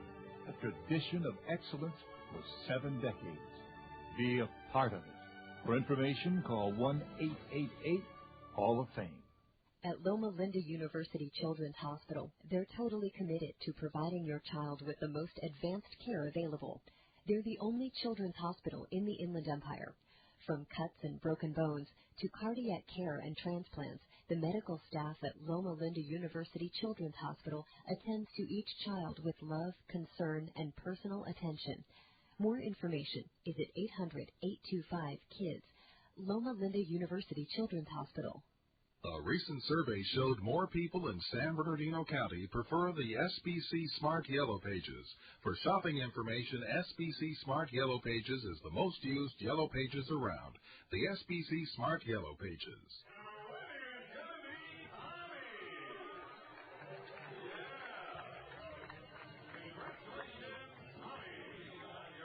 We'll head to the bottom of the 6th inning. It is still 4-1. California Leaguers leading the Carolina League. We've got a new hurler in there for the Carolina League All-Star. It is righty Matt Wright out of the Braves organization, playing for the Myrtle Beach Pelicans this year. 21st round draft pick back in 2000. Native of Waco, Texas. He's 2-4 this year with a .294 earned run average. Pitched in 14 games, going just over 67 innings. 69 strikeouts against 36 walks. He's given up 30 runs, but only 22 of them have been earned. Travis Hinton remains in the ballgame. The High Desert Maverick will be the first to face him. So now we have a correction from last inning. We were wondering about this because there was really no call made by Brandon Cooney out at second base when Jeff Salazar was running. And now we figured out why. It was, in fact, a called third strike on Michael Napoli to end the inning. That's what ended the inning, not the caught stealing. The pitch really appeared high on Napoli, and that's why we were all kind of stunned as to what happened there. But, in fact, Napoli did strike out to end the inning. So that's why Travis Hinton will lead off, and he takes outside for ball number 1. Hinton with quite a night so far. A pair of base hits, a run scored, and 2 runs driven in. Swinging a foul tip into the mid of Brian McCann. Count now 1-1. Matt Wright is 7th in the Carolina League in strikeouts, but also 4th in walks. A little looper into left field. That'll drop in front of Brian Anderson, and Travis Hinton with 3 singles in the ballgame. Anthony LaRue went 1 inning and did not register much of anything. No runs, no hits, no walks, and 1 strikeout. Here comes Jared Ball to the plate. Took the place of T.J. Bond a few frames ago and takes a fastball, let her high for a strike. 0-1. Hinton with a modest lead off of first. This stretch in the pitch to Ball. A little chopper back of the mound, handled by the shortstop, Avila. Tries to tag Hinton. Couldn't get him as Hinton ducked out of the way, but the play is made at first base. So Ball retired 6-3. Avila went all the way to the second base line to make that play and try to tag out Hinton, but Travis avoided him. We've got a pinch hitter now. It will be Luis Cruz coming into the ball game for Jeff Baker. Cruz from the Lake Elsinore Storm, the single-A affiliate of the San Diego Padres. So Travis Hinton in scoring position for Luis Cruz. 1 out in the inning. Wright curling the ball behind his back. Now sticks it into his glove. First offering in there for a called strike. 0-1. Luis Cruz, a lifetime .242 hitter. The 0-1 on its way, missed outside. A ball and a strike. However, Cruz this year, much better at .273. He's got 18 doubles, not much of a power hitter, but he's driven in 40. On the appeal, they'll say Cruz went around. Probably did so. Count now 1-2, fooled on that particular pitch. Hinton with a decent-sized lead off of second. The stretch in the 1-2 misses away. Count 2 balls and 2 strikes. So only a few remaining originals now in the lineup for the California League. The 2-2, just missed high. 3 balls and 2 strikes. Dan Trumbull, I believe, is in the on-deck circle. Here's the payoff pitch. Swung on, hit right back to Matt Wright on 2 hops. He'll throw to first, and Hinton has to remain at second base. So a soft tapper back to the mound for Luis Cruz. In fact, Dan Trumbull will remain in the ball game. So he, Jeff Salazar, Michael Napoli, and Travis Hinton are the only remaining originals. Trumbull in that black San Jose jersey, the white pants and the black helmet. Wright coming set at the bell. Doesn't even look back towards second base. Delivers a fastball that Trumbull swings through. So the count 0-1. Wright working here at a pretty quick pace. McCann will set up on the outer part of the plate. It came inside, and Trumbull fans on it. So down in the hole at 0-2. Nobody's paying attention to Hinton out there. Here's the 0-2 on the way. Tried to hold up his swing on a high fastball and could not do so.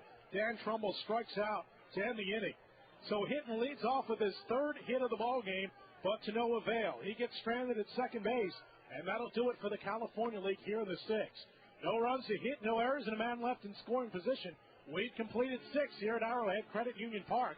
It's the California League 4 and the Carolina League 1. We've got a special guest coming up. Mike Benton, play-by-play announcer for the High Desert Mavericks, will take you through the 7th inning when we come back. Getting home safe. Tonight is the day. The driver is my place. As the tails out to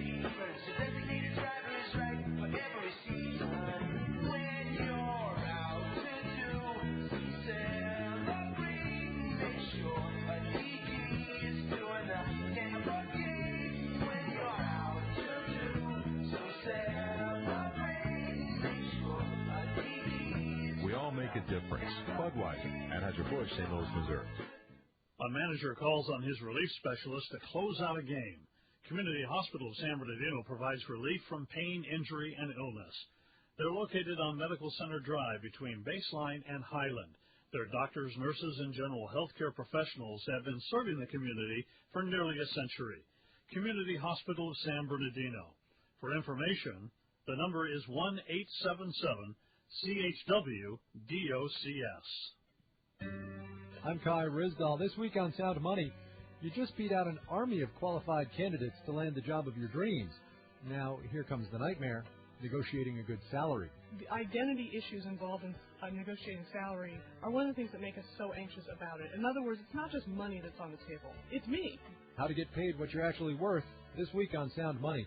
It's the money show for the rest of us. Sunday at 12 noon on KVCR, San Bernardino.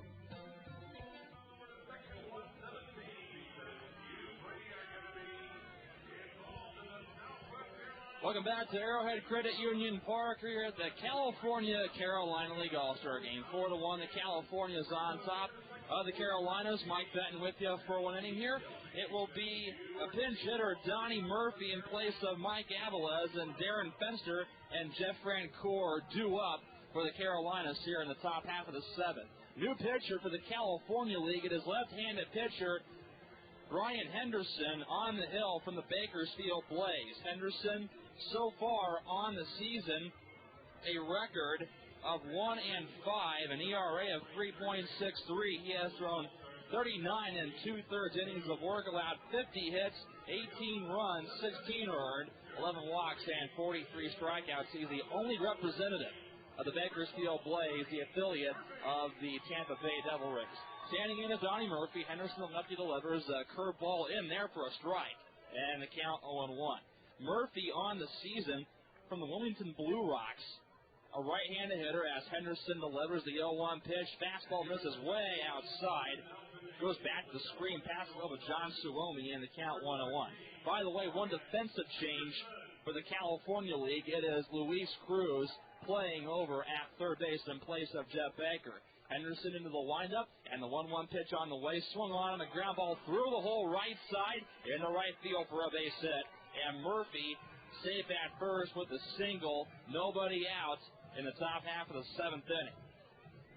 So Donnie Murphy on the scoreboard in his first at-bat of the evening. 1 for 1, so he's on the score sheet now, and here comes due up is Darren Fenster, but we're going to get a pinch hitter.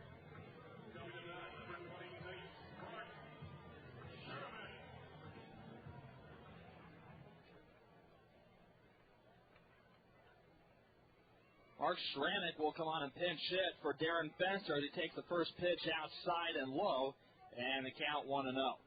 Henderson on the hill out of the University of Houston. 7th round pick back in 2003. He's at the set, and the 1-0 pitch on the way is swung on and missed, and the count 1-1 on Schranek. Mark Schranek from the Potomac Cannons, 6'3", 230 out of San Antonio. He is a big cat. On the season, an average of 261, 8 home runs, and 31 RBIs. A snap throw over to first by Henderson is not in time. On deck is Jeff Francoeur, who was 1 for 2 tonight. The 1-1 from Henderson is swung on a ground ball through the whole left side and left field for a base hit for Schranek. Stopping at second is Murphy, so perhaps the Carolinas' biggest rally to begin an inning so far tonight. It's first and second and nobody out. So Murphy on at second, Schranek on at first, and here comes Jeff Francoeur. Francoeur out of Lynchburg, the Pittsburgh Pirates affiliate. First and second is Henderson at the ready and delivers a fastball swung on a chopper over to shortstop. Passes over Richard in the left field for a base hit. Rounding third is Murphy. He will score. Down to second base is Schranek. And back-to-back singles. Francoeur's an RBI. It's an RBI single, and it's now 4-2 in favor of the California League. So Francoeur is on the board. And here comes Kristen Orpheus.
who was 1 for 3. The 0-1 pitch, it is swung on and missed on the fastball low and outside, and the count 0-2. Suomi, 6 home runs and 47 RBIs. Matter of fact, he won the catching competition earlier today, which preceded the home run derby. Nieve comes back 0-2. Fastball misses high and outside, and they count a ball and 2 strikes. Bottom of the 7th, 4-2, California League. Californians got 2 runs in the first, 2 in the 4th. Carolina got 1 in the 5th and 1 in the top of the 7th. Nieve's 1-2 pitch on the way. Fastball misses low and inside off the glove of McCann, and the count even at 2-2. Suomi stands in there, the only representative of the Modesto Waves here in this game. Suomi stands in there at 23 years of age. Nieve on the hill. That long delayed windup in the 2-2 pitch on the way is swung on the mat, shot down the first base line, but it looks foul, and the count stays at 2-2. Bullpen getting loose once again for the California League. Right-hander Cody Smith of the Stockton Ports, the single-A affiliate of Texas, getting loose and reaching on at first base, says Suomi, as he got hit by Nieve. Actually, correction, catcher's interference as Danny Richard stands in, takes the first pitch high and outside, and the count 1-0 on Richard. So Suomi reaches on base here, catcher's interference, nobody out. Runner at first, Nieve at the set, and the pitch on the way is swung on, lifted foul left side, out of play, and the count even at a ball and strike.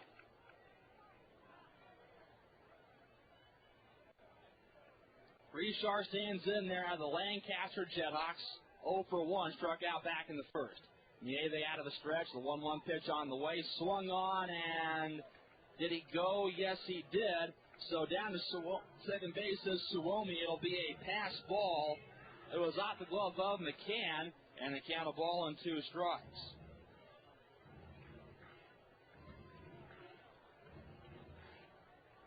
Nieve at the ready once again, and the 1-2 pitch on the way is swung on at a high, towering pop-up into shallow left field, going out, and rather coming in is Anderson, who makes the catch. He had to fight off Murphy, the shortstop, and he makes the catch. There's 1 out.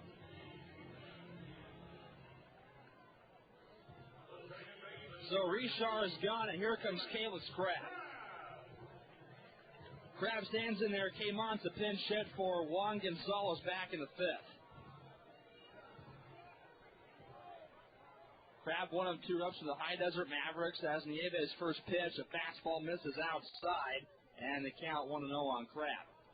Calyx Crabb stands in there, 1 of 2 players in the professional ranks for the Virgin Islands. The 1-0 pitch on the way is swung on and missed, and the count even at 1-1 on Crabb. Crabb's family still lives in the Virgin Islands and keeps in contact with them almost every day. Nieve out of the stretch, looks back at second, and the 1-1 pitch on the way is swung on at a high fly ball to right field and deep.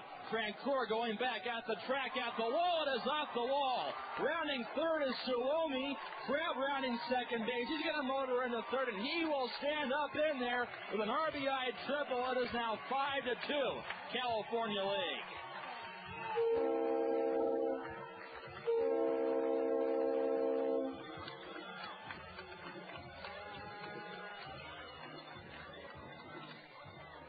So both High Desert Mavericks on the scoreboard for hits and RBIs.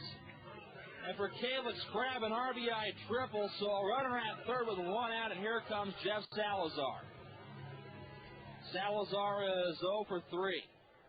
As the end of the windup and the pitch on the way, it's swung on and tapped foul back behind the plate, and the count 0-1 on the Visalia Oak representative. Salazar out of Oklahoma State, an 8th-round pick back in 2002. They're going to go into a windup as the infield drawn in, and the 0-1 pitch on the way. It is swung on and missed on the off-speed, low and outside, and the count 0-2 on Salazar. Salazar's dad, Tom, is the head coach, by the way, at OSU. Nieve glaring into the windup, and the 0-2 pitch on the way, swung on and lifted foul to the left side. It's going to drift out of play, and the count stays at 0-2 on Salazar. Salazar, known as one of the good guys on the Oaks. He's got a great attitude on his head right there. And the scouting report is that he has major league gap power if he happens to get there later on. There's a ground ball over to second base. Howard has this one. He'll go to first in time for the out. There's 2 out. So Salazar is gone. He is now 0 for 4. And here comes Michael Napoli for Rancho Cucamonga. 5-2, California League, bottom half of the 7th. The runner at third and 2 out. Here comes Napoli. He is 0 for 2. He was also hit by a pitch back in the first. Nieve delivers a fastball in there for a strike outside edge belt high, and the count 0-1 on Napoli. Napoli had a great run in the home run derby earlier today. Had 6 home runs in the first round as the 0-1 misses low and outside, and the count 1-1 on Napoli. Of course, Travis Hinton winning the home run derby with 10 home runs in the final round. Nieve's 1-1 pitch on the way. Curveball drops in there beautifully for a strike. He went backdoor on Napoli, low inside corner, and the count 1-2. Matter of fact, Travis Hinton waits on deck. Nieve comes back, the 1-2 pitch. It is swung on and missed, and Napoli down on strikes to end the inning, and that will retire the side of the California League. But the Californians get one more. They do it on 1 hit, no errors, and 1 left. We played 7 here in San Bernardino at the 2004 California Carolina League All-Star Game. 5-2, the Californians on top as Mike Steger will rejoin you for the 8th. We're back in a bit. San Bernardino, you could use a change. Is it time for you to change your motor oil and filters? The Public Services Department has free used oil and filter collection containers available to City of San Bernardino residents. Containers are available at City Hall at 300 North D Street. Please bring a valid ID and your current water bill, only 1 of each per household. Used motor oil may be taken to any certified recycling center in San Bernardino. For a complete listing, the number is 1-888-OIL-DROP. This program is funded by a grant from the California Integrated Waste Management Board. If your home team is hungry for a mealtime winner, there's Carl Buddig. With 9 flavors like smoked turkey, honey ham, and corned beef, they've got taste and variety that won't strike out. Plus, Carl Buddig offers the convenience that keeps meal preparation time from going into extra innings. Original Carl Buddig is available in 2.5-ounce, 8-ounce, and 1-pound sizes at your local grocer. Carl Buddig, a real slice of life. Next time on Austin City Limits, an hour with legendary rocker Steve Winwood.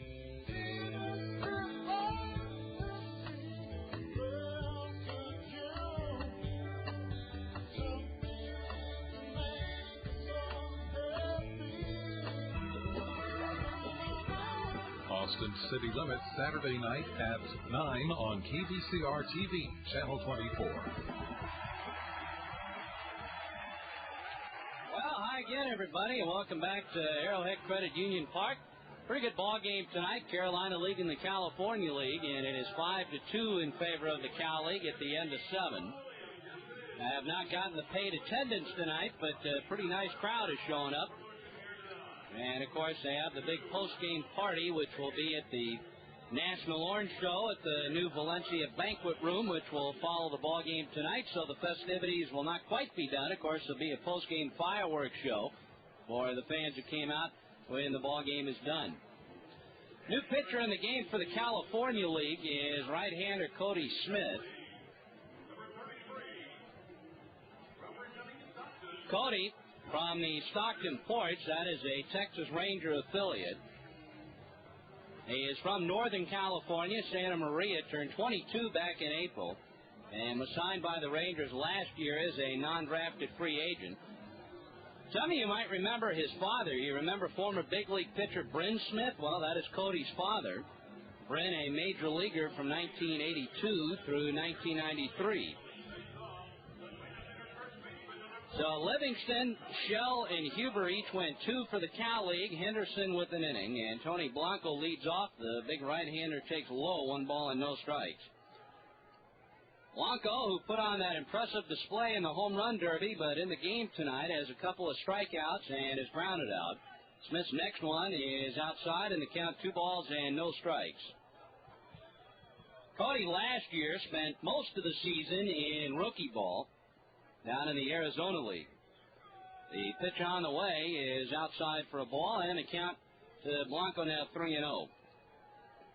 Cody this year with Stockton, working as both a reliever and a starter. The 3-0 pitch, Blanco swings away, fouls it off to the right. So the count 3-1.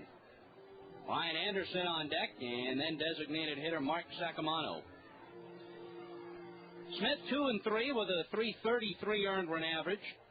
Had a good outing his last time out for the Forts. Line drive hits Smith on the foot, caroms to second. Crabb picks it up, throws to first. They got the out.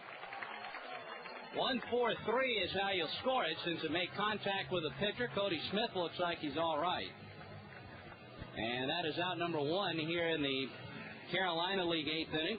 That'll bring up the left fielder Brian Anderson, who is rounded out, singled, and grounded out again. Pitching coach Dwight Bernard and trainer Andrew Nelson going out there to make sure that Cody Smith is all right. Hit him down on the foot. Cody did not appear to be shaken up, looking at his body English, but they want to make sure. Ryan Garko, the starting catcher for the Carolina League, had the misfortune of getting hit twice by pitches, and they wound up taking him out of the game after he got hit the second time, somewhere on the arm or perhaps the left hand. And Cody Smith assuring both Bernard and Nelson he's all right. So here's Brian Anderson. Cody Smith, in his last outing for Stockton, threw 7 innings of scoreless ball, allowed just 3 hits. And a breaking ball is in for a strike to Anderson, no balls and 1 strike. Got off to a very fast start this year, allowed just 1 earned run over his first 17 innings. Next one is popped in the air on the right side of the infield. Mike Napoli of the Quakes playing first base tonight will make a 2-handed catch. But 2 gone in the 8th inning. Mark Sacamano, the designated hitter, who has a hat trick tonight, striking out in the 2nd, 4th, and the 6th. The Rangers, like the Cincinnati Reds, use in the lower minor leagues, their A-ball teams all the way down to rookie ball, they use a tandem starting rotation. So, in effect, you've got 10 starting pitchers. Smith missing in the dirt to Sacamano on the count 1-0. And basically what they do, the guy, I'm not sure who Cody Smith is paired up with Stockton, but Cody will start one time, and then the next time his turn comes around, he'll pitch in relief. The pitch to Sacamano rolled foul back to third, and the count 1 ball and 1 strike. So as a result, Cody Smith, 7 games in relief, and he has started 10. Went to Fresno State. Next one is fouled back, so Sacamano now behind 1-2, trying to avoid the golden sombrero with 3 strikeouts already. Cody at Fresno State, he was a second-team all-conference player last year. Finished 8-5 in 18 games. He pitched 2 years at Allen Hancock College. And he misses low to even the count to Sacamano, 2 balls and 2 strikes. Went to St. Joseph High School in Santa Maria, California. Outfield straight away, and the 2-2 on the way is swung on and missed. So Mark Sacamano from the Salem Ball Club strikes out for the 4th time in 4 at-bats tonight. The California League getting through the inning 1-2-3. We go to the bottom of the 8th. Here in San Bernardino, it's the California League 5, Carolina League 2. Toyota of Redlands is pleased to once again be partnering with the California League champion 66ers. Located at 1139 West Redlands Boulevard, Toyota of Redlands has a line of new 2004 Toyota cars and trucks, as well as certified pre-owned Toyota vehicles. Toyota of Redlands is part of the local community just like you and believes in personal relationships, and they're open 7 days a week. More information is at 793-0300 or on the web at toyotaofredlands.com. A recent survey showed more people in San Bernardino County prefer the SBC Smart Yellow Pages. For shopping information, SBC Smart Yellow Pages is the most used Yellow Pages around. The SBC Smart Yellow Pages. High technology news from Wait, Don't Tell Me. I was watching CNN one time, and you could see the monitor on the screen. And the monitor on CNN is always a split second behind what's going on, so that you could see within that monitor another monitor, and within that monitor, and each one was a split second behind, so you could actually watch it all the way back to the invention of television. I'm Peter Sagal. Join us for Wait, Don't Tell Me, the NPR News Quiz. Saturday morning at 10, Sunday afternoon at 3 on Key VCRs. Well, we go to the bottom of the 8th inning here in San Bernardino. It is 5-2 in favor of the California League. The Carolina League taking the field, and it looks like we are going to have a new pitcher. Both teams have already run through their position players. And getting the line on the new pitcher coming in, that is right-hander Ryan Crom. He is from the Kinston Indians. So Crom, following Nieve, the only Carolina League pitcher who's gone more than one inning was starter Rich Gardner. And he went the first two. He would be the pitcher of record. And right now, if things stand the way they are, Rancho Cucamonga's Steve Shell, who was the starting pitcher for the California League in the game last year, would wind up being the winner tonight. Bobby Livingston of the 66ers started through 2 scoreless and hitless innings, and Shell followed 2 innings, 2 hits, no runs. John Huber gave up a run, 3 hits in 2 innings, and Brian Henderson of Bakersfield, 3 hits and a run in 1 inning.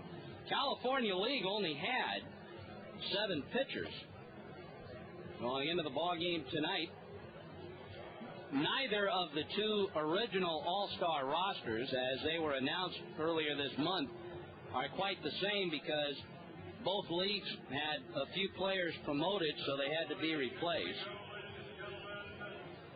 Well, Travis Hinton of the High Desert Mavericks, who won the Home Run Derby tonight, I would say is probably on his way to being the game MVP. Travis, the designated hitter, has singled in all 3 of his at-bats, and he has also driven in 2 runs, a 2-run single back in the first inning. Prom ready, and the right-hander's pitch on the way is low and inside. And the count 1 ball and no strikes. I'll give you Prom's numbers here in just a moment. Outfield, a little bit toward right. And Hinton with a big swing doesn't get it. Travis having a career year, and part of it is that he's finally getting a chance to play on a regular basis for the Brewers team, which is located about 45 minutes north of here. Swings away and fouls the next one back.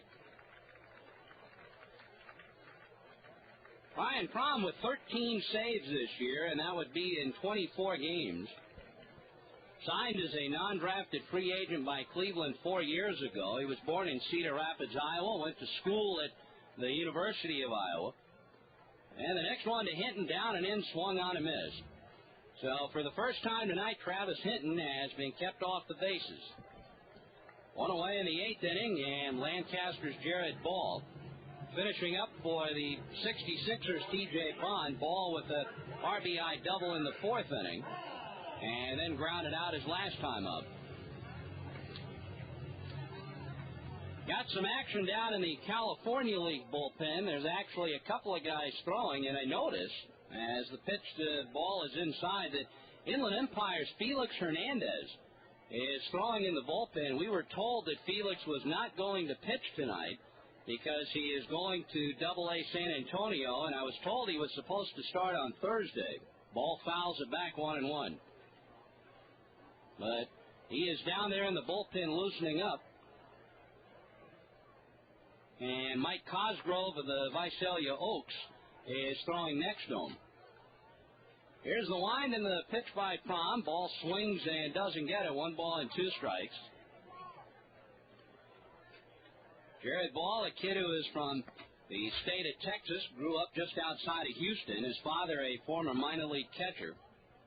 The 1-2 pitch to him is hit late, back a third into the stands. Jarrett's still just a young pup. He just turned 21 back in April.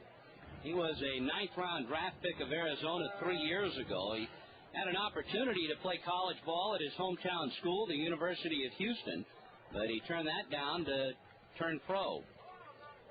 Palm ready in the 1-2 pitch. Ball swings, fouls it back to the on-deck hitter, Luis Cruz.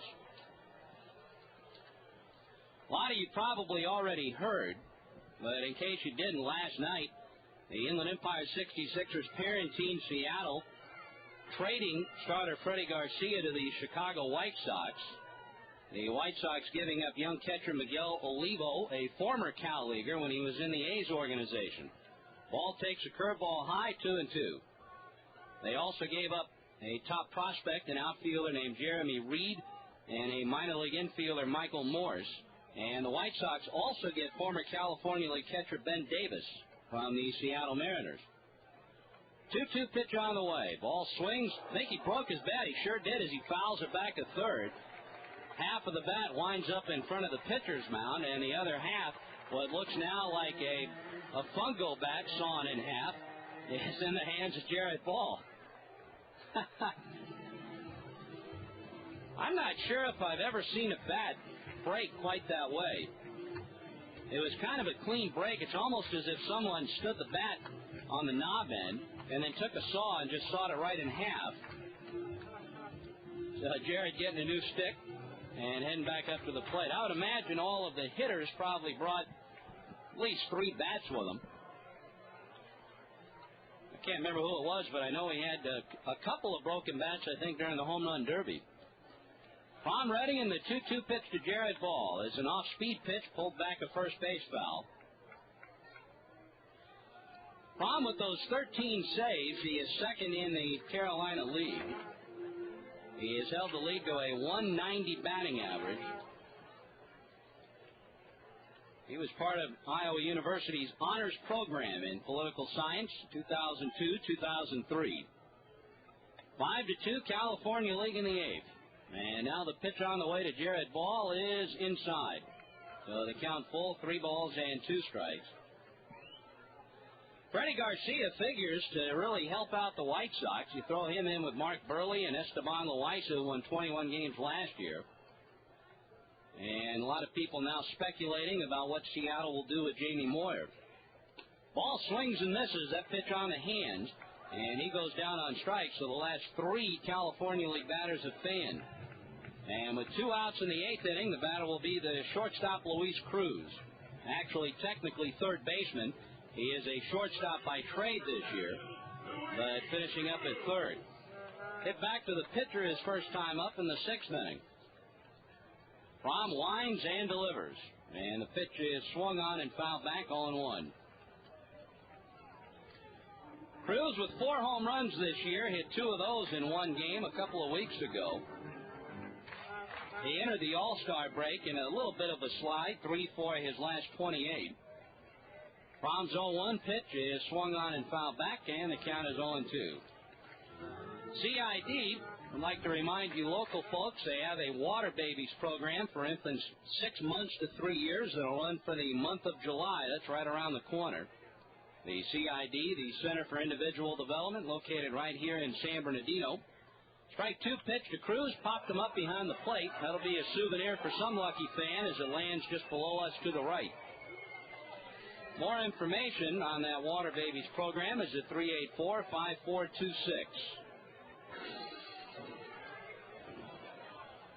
Carolina League has actually out-hit the Cal League 8-7 tonight, but they trail in the only column that matters, 5-2. Fromm's pitch to Cruz, breaking ball, bouncer to third. One hopper down to Shramick, who goes to first, and the inning is over. So we have completed a 2004 All-Star game. We head to the 9th inning. It's the California League 5, the visiting Carolina League 2.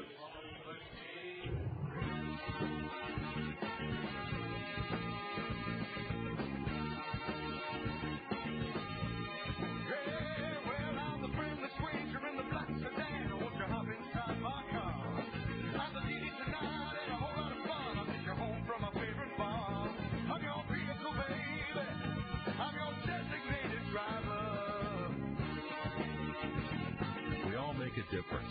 Budweiser, Anheuser-Busch, St. Louis, Missouri. The good folks at Center Chevrolet are helping to make this broadcast possible. They are located at 1355 Southeast Street, just south of Orange Show Road. Center Chevrolet is family-owned and operated. They have a large inventory of new and used vehicles with a variety of models, colors, styles, and options to choose from. They've been selling and leasing to the same customers for over 50 years.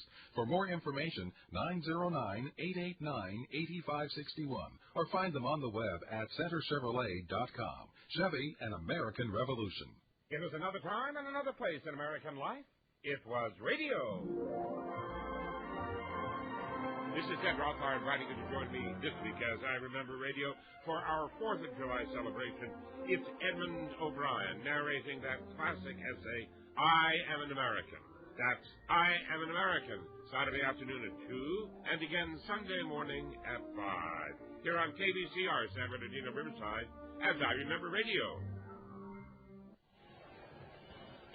Well, we are heading into the 9th inning, so last call for the Carolina League, trailing 5-2.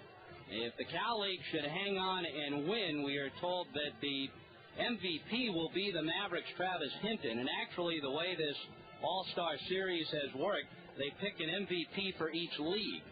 So Travis Hinton would be the California League MVP, and Jeff Francoeur of the Myrtle Beach Pelicans would be the MVP for the Carolina League. Francoeur a couple of singles and an RBI tonight, and Hinton with 3 hits and 2 runs batted in. Mike Cosgrove from the Visalia Oaks is going to come in to pitch. Inland Empire's Felix Hernandez still warming up. I wonder if they would maybe bring Felix in to face one batter. We'll find out. He is going up to Double-A and will be leaving, I believe it's tomorrow morning. Eider Torres will lead off against Cosgrove. Mike, in 32 games, has 16 saves. He is second in the Cal League in games and saves as well. A Southern California kid from the Los Angeles area. Eider Torres bounces to first. Napoli will underhand to Cosgrove, too late. Infield single for Torres. So Eider is 1 for 2. Napoli had to wait for a moment for Cosgrove to get over. So the 9th hit for the Carolina League, and Donnie Murphy will now be coming up to hit for the Carolina squad. By the way, and we haven't had to worry about it yet, but just in case, the maximum that this game will go, should the Carolina League tie it, is 11 innings. Murphy hits it off the end of the bat to second. Calix Crabb down to Richard. Back to first. Double play. Donnie Murphy, who singled in the 7th in his first at bat, hits into a double play. And now the last hope for the Carolina League tonight. Mark Schramick will be coming up to hit. He got a base hit in the 7th inning. A former supplemental draft pick of the Cincinnati Reds. Schramick, out of the University of Texas San Antonio, became the highest ever draft pick out of that school. Batting left-handed, wears a couple of white-colored batting gloves. Cosgrove's pitch is downstairs, and the count 1-0. The school had never had a player selected higher than the 10th round. The 1-0 from Cosgrove is lifted in the air to left, and this should do it. Dan Trumbull of the San Jose Giants going back. He's got it. So the 2004 Carolina-California League All-Star Game is in the books. The California League winning tonight by the final of 5-2. And the next 2 years, the game will be played in the Carolina League. Next year, it is supposed to be at the home of Potomac. We're going to take a break, come back with the totals in tonight's game in just a moment. Could your life use some shaken up? Well, Dairy Queen is here to make your sweet tooth sing with the delicious brownie earthquake treat from DQ. It's a rich, moist Oreo fudge brownie mixed with creamy vanilla soft serve and Oreo cookie crumbles, all covered in hot fudge and marshmallow topping. This is one treat that'll make you tremble with anticipation. The brownie earthquake from Dairy Queen, only at participating DQ restaurants. DQ, something different. Oreo is a registered trademark of KF Holdings Incorporated. The SBC Smart Yellow Pages is the most popular Yellow Pages in San Bernardino County. Why? Because the SBC Smart Yellow Pages is complete, trusted, and reliable. This week on California Connected, can this state be governed? Who's in charge of education, California? The superintendent of public instruction? The governor? The legislature? The state board of education? Who knows? We'll look for answers. Plus, a group of law students is helping Native American tribes set up their own governments. As long as they act like sovereigns, they will be respected as sovereigns on the outside. California Connected, Saturday at noon on KVCR San Bernardino. Totals in tonight's game for the victorious California League squad: 5 runs on 7 hits and no errors. And for the Carolina League, 2 runs on 9 hits and 2 errors. Rancho Cucamonga's Steve Shell, who followed starter Bobby Livingston to the hill, Shell, who started for the California League last year, is going to wind up getting the victory. Rich Gardner, who started for the Carolina League, gave up 2 first-inning runs, will be the losing pitcher tonight. Mike Cosgrove gets the save, but in reality, there really were no losers tonight, as all of these players have earned the right to represent their league and their team in this game. So, the ball game done for another year. The series is now even. The Carolina and California League squads both winning 3 times, and they have had 2 wind up in a tie. The Carolina League winning last year. The California League and Carolina squad had tied the year before, so it's kind of been a back-and-forth affair. So it's the first time since 2001 that the California League has won, and they did that in a Cal League ballpark in Lancaster. Great crowd here tonight, 4,765. The paid attendance here in San Bernardino. What was a great night for baseball. And right now I believe the California League Commissioner Joe Gallardi is on the field, and I think along with Carolina League President John Hopkins, I believe they're going to be presenting the MVP awards to the players on the respective teams. So let's see if we can maybe listen in real quickly and let you eavesdrop.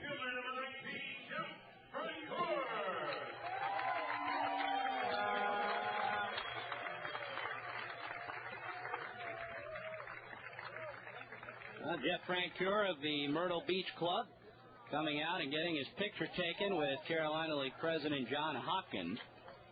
Francoeur, who was not in the starting lineup, and Rajai Davis. Well, here's the announcement on the California League winner.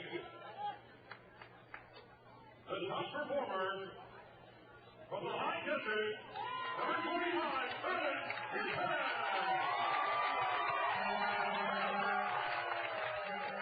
I'm sure that there were a lot of Maverick fans who made the trip here. It's only about a 45-minute drive. So Travis Hinton, along with California League President Joe Gallardi, getting his picture taken and getting, it looks like believe it's a bat. Not sure if it's made out of wood or not, but anyway, a nice gesture. So he walks away with a little bit of hardware, and he really cleaned up today, winning the home run derby by hitting 10 home runs in the final round, and now the California League MVP in the All-Star game. So it was a lot of fun here tonight. And, of course, for you folks who are tuning in locally, the post-game party will be following later on at the National Orange Show just down the street in the new Valencia Banquet Room. And they'll be partying into the wee small hours of the night, I would certainly presume.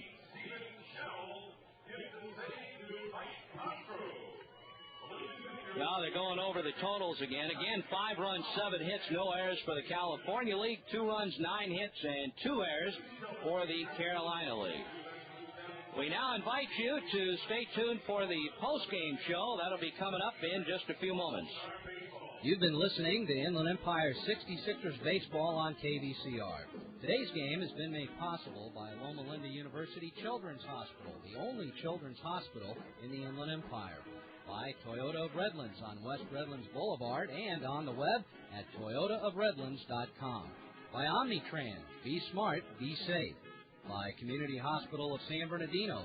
And by Center Chevrolet, family-owned and operated in San Bernardino. Don't go away, the 66ers postgame report is coming right up.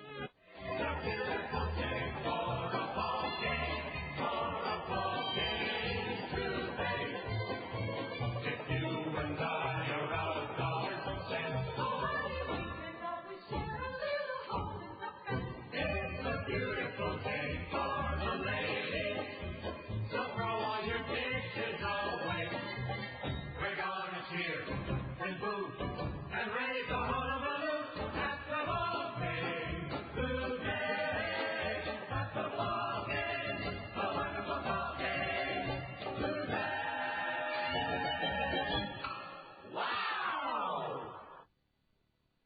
your home team is hungry for a mealtime winner, there's Carl Buddig. With 9 flavors like smoked turkey, honey ham, and corned beef, they've got taste and variety that won't strike out. Plus, Carl Buddig offers the convenience that keeps meal preparation time from going into extra innings. Original Carl Buddig is available in 2.5-ounce, 8-ounce, and 1-pound sizes at your local grocer. Carl Buddig, a real slice of life. Community Hospital of San Bernardino's dedicated team of physicians, nurses, and general health care professionals have been serving the local community for nearly 100 years. They provide medical care that's both state-of-the-art and straight from the heart. They're located on Medical Center Drive between Highland and Baseline. Community Hospital of San Bernardino, the relief specialists. Information is available at 1-877-CHW-DOCS. Get home, tonight a designated driver is my place. Has a tail, God's influence. A designated driver is right for every season. When you're out to do some celebrating, make sure a DG is doing a tailgate. When you're out to do some celebrating, make sure a DG is. We all make a difference. Budweiser, Anheuser-Busch, St. Louis, Missouri. Omnitrans is working hard to provide the public with a level of service that's bigger and better. A listing of their system-wide improvements is in your bus book if you're a current Omnitrans rider or on their website. Omnitrans operates the nation's first gasoline-electric hybrid buses and over 100 buses powered by clean natural gas 7 days a week. Omnitrans will get you to work, school, or wherever life takes you with improved routes and better service. More information is at 800-966-6428 or on the web at omnitrans.org. Be smart, be safe, Omnitrans. Which Yellow Pages do more people in San Bernardino County use? The SBC Smart Yellow Pages, of course. They're online at smartpages.com. It's time for the 66ers postgame report on KVCR, featuring interviews, game highlights, and a complete rundown of the scoreboard. Now let's head back out to the ballpark. Well, the fireworks going on outside. The fans here, 4,765 in a game that took 2 hours and 15 minutes. Watch the California League All-Stars take a lead in the first inning and never give it up as they beat the Carolina League by the final score of 5-2 tonight. And now after a little post-game party at the National Orange Show, players will be going their separate ways. The California League, even though technically the Cal League is already into the second half of the season, they will resume play on Thursday. And the Inland Empire 66ers kicking off the second part after the break. They will be in Rancho Cucamonga for 3 games beginning Thursday. The next home game for the 66ers will be on Sunday, July the 4th. That'll be a 5 o'clock start against the Lake Elsinore Storm, and that will begin a week-long homestand for Inland Empire. They'll have 4 with Lake Elsinore, and then the red-hot Lancaster Jethawks, who have started undefeated in the second half after winning the first half. They will be in for 4 games the following weekend. Our guests on the post-game show tonight are the respective MVPs from each league. Travis Hinton of the High Desert Mavericks, and for the Myrtle Beach Ball Club, outfielder Jeff Francoeur. We'll go down to Mike Wagenheim and meet them both. Thanks a lot. Tags here with the stars of the game, Travis Hinton and Jeff Francoeur. Start with you, Travis. Been a rough year on the field as far as the Mavericks go. Last place start for them in the first half, but it's been a good show. League home runs, and now these couple of honors here today. How do you feel right now? Well, obviously, I feel terrific. It's really nice to be recognized for this, and despite our troubles on the field with the Mavericks, it's good to come out here and have a good time with these guys. You expect this kind of performance out of yourself today, or just looking to have fun no matter what happens? Well, you're looking to have fun. It's nice for the pressure to be taken off for one time, and it was a good day for me. I had a good time. Exhibition game. Tell me your feelings overall on the weekend. We had a lot of fun. It was good to get away. You know, from Carolina, come out here. A lot of us have never been here and just have fun and, hang out and have a good time. Thanks a lot, guys. Appreciate it. Thank you. Travis Hinton and Jeff Francoeur. Back up to you, Snake. All righty, so our thanks to those gentlemen, and congratulations to them and all the other players who participated in tonight's All-Star game and were voted to be the best players in their league. The fireworks show ending. We are not quite through here. We're going to take a timeout and come back to recap tonight's just-concluded game in just a moment. As California continues to grow, so does the important underground infrastructure. Just about anywhere you dig, there could be an underground facility lying in wait. How do you avoid hitting them? The easy way, the legal way, is Dig Alert. It's the one-call notification center that supports all of Southern California. It's a simple process to help and avoid the costly errors of cutting fiber optic cables to the hazard of damaging power lines or gas pipes. For more information before you dig, 1-800-227-2600. Peter Parker. Summertime and the theaters are crawling with blockbusters. What do you want? I want you to find your friend, Spider-Man. Tell him to meet me at the West Side Tower at 3 o'clock. I don't know where he is. Find him. Or I'll peel the flesh off her bones. Ooh, I hate when that happens. I'm Renee Montaigne, Spider-Man 2, tomorrow on Morning Edition from NPR News. On KVCR, San Bernardino.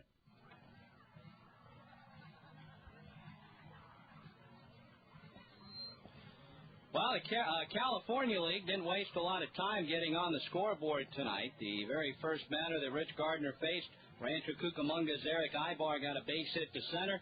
Inland Empire's infielder Juan Gonzalez starting at second base in this game, followed up with a base hit to short. And after a fly out by Jeff Salazar, Rancho Cucamonga's Mike Napoli, the league leader in home runs, was hit by a pitch that loaded the bases and brought up High Desert Maverick infielder Travis Hinton. And Hinton having a career year. He hits a ground ball up the middle into center field. Base hit. Ibar scores. Gonzalez to the plate. Napoli to third, and it's 2-0 in favor of the Cal League. Well, they took that 2-0 lead for a few innings, and then the California League added a couple of more runs coming in the fifth inning.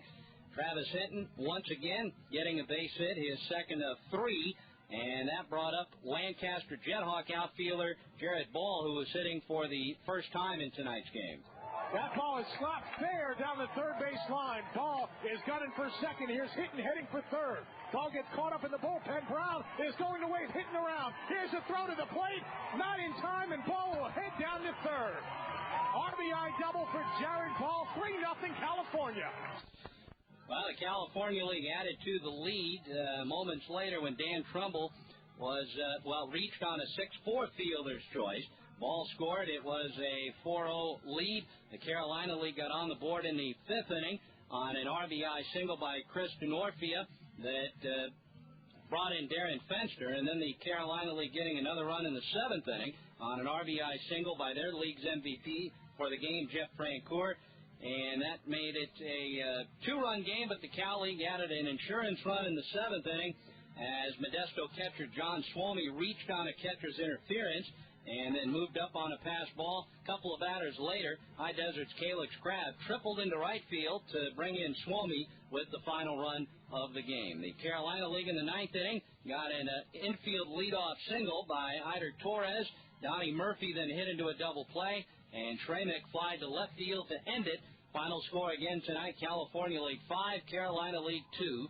5 runs on 7 hits for the Cal League, 2 runs, 9 hits, and 2 errors for the Carolina League. Rancho Cucamonga's Steve Shell winds up getting the win. 2 scoreless innings behind starter Bobby Livingston, who fired 2 hitless innings.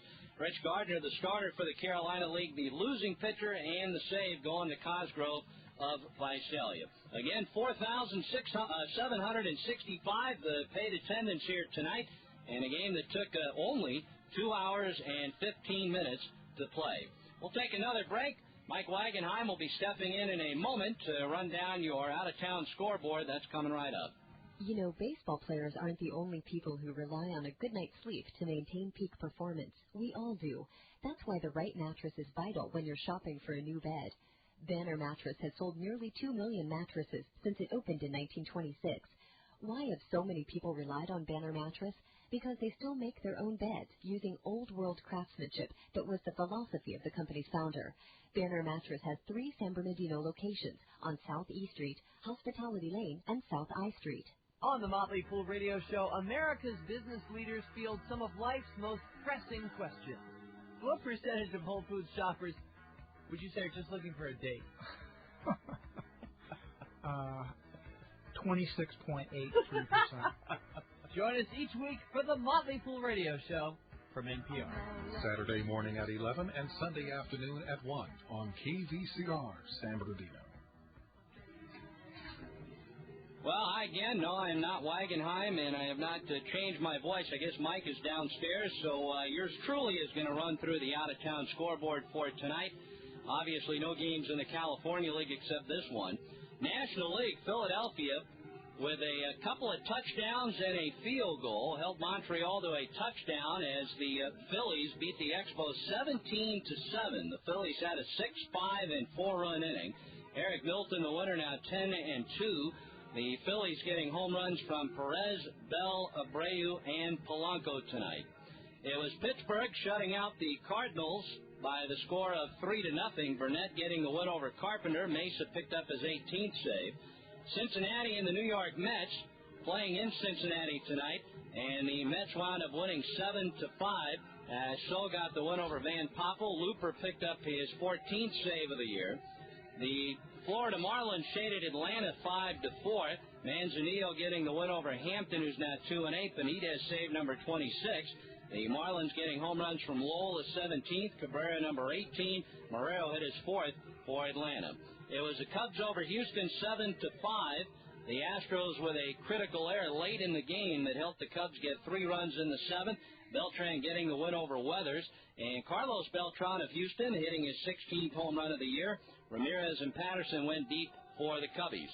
Milwaukee doubled up Colorado by a 6-3 count. Both teams finished with 9 hits tonight. Capuano getting the win over Estes. Danny Kolb saved number 22. Moeller hitting his 4th home run of the year, and he made it count with a grand slam coming in the 3rd inning. San Diego shaded Arizona 3-2 in Arizona in a game that saw the big unit get his 4,000th career strikeout, but still get the loss. He's 9-6. Sweeney picked up the win. Trevor Hoffman saved number 18.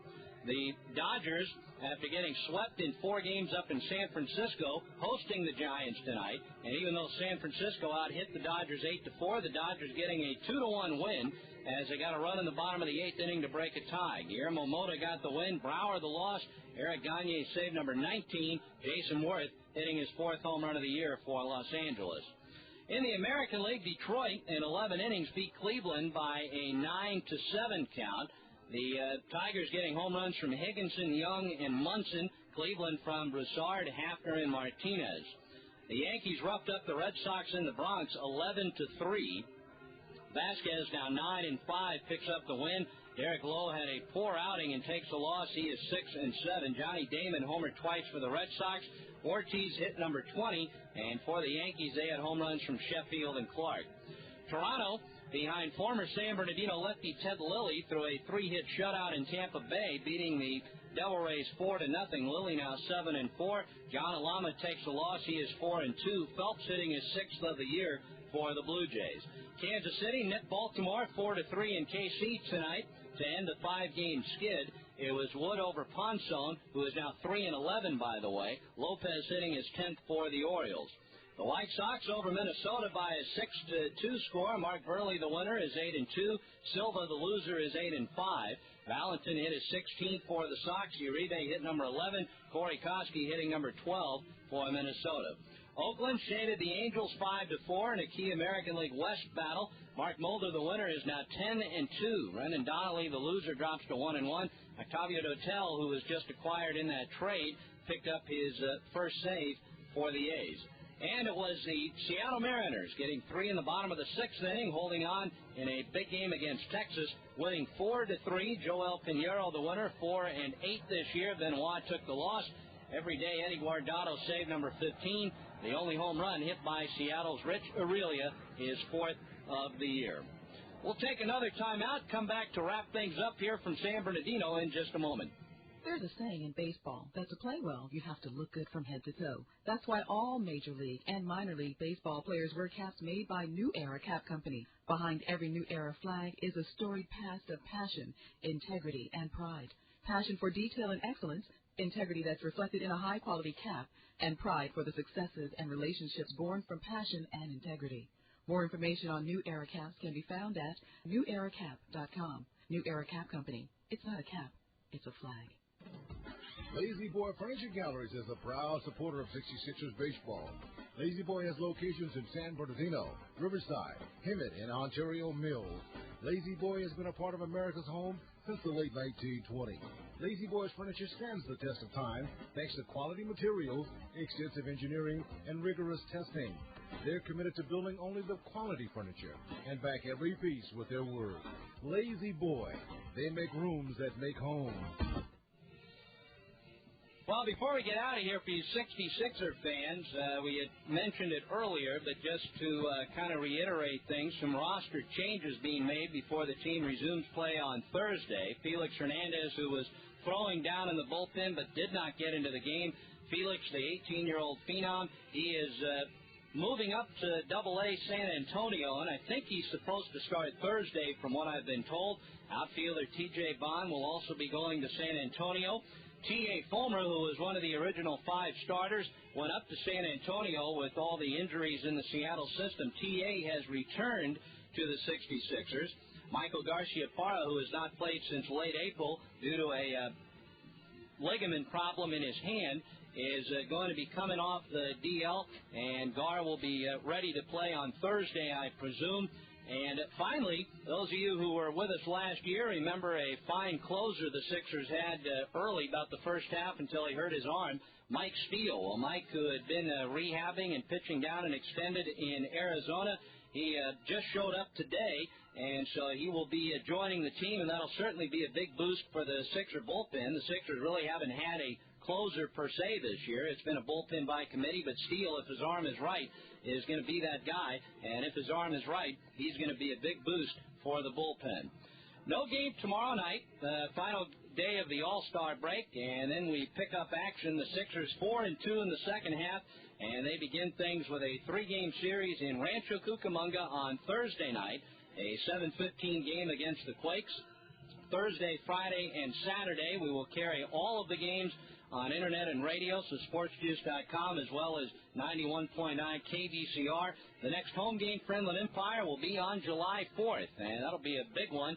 The Lake Elsinore Storm will be in to begin an 8-game homestand. That will be a 5 o'clock start. We'll have the live performance by the San Bernardino Symphony, followed, of course, by the fireworks show. That is on Sunday, and yes, tickets are available, but that game will definitely sell out, so if you haven't made your ticket plans, it might be a good time to do it while we have a few days before the Sixers come home again. No idea yet who's going to start for Inland Empire on Thursday, obviously, with the days off. Oh, actually, Wags is telling me it is Ryan Roland Smith who will be starting on Thursday night. So Rose Smith, who had a great start his last time out, will be on the hill for the Sixers on Thursday night when they resume action in Rancho at the Epicenter, and we will be on the air for that game beginning at 7 o'clock.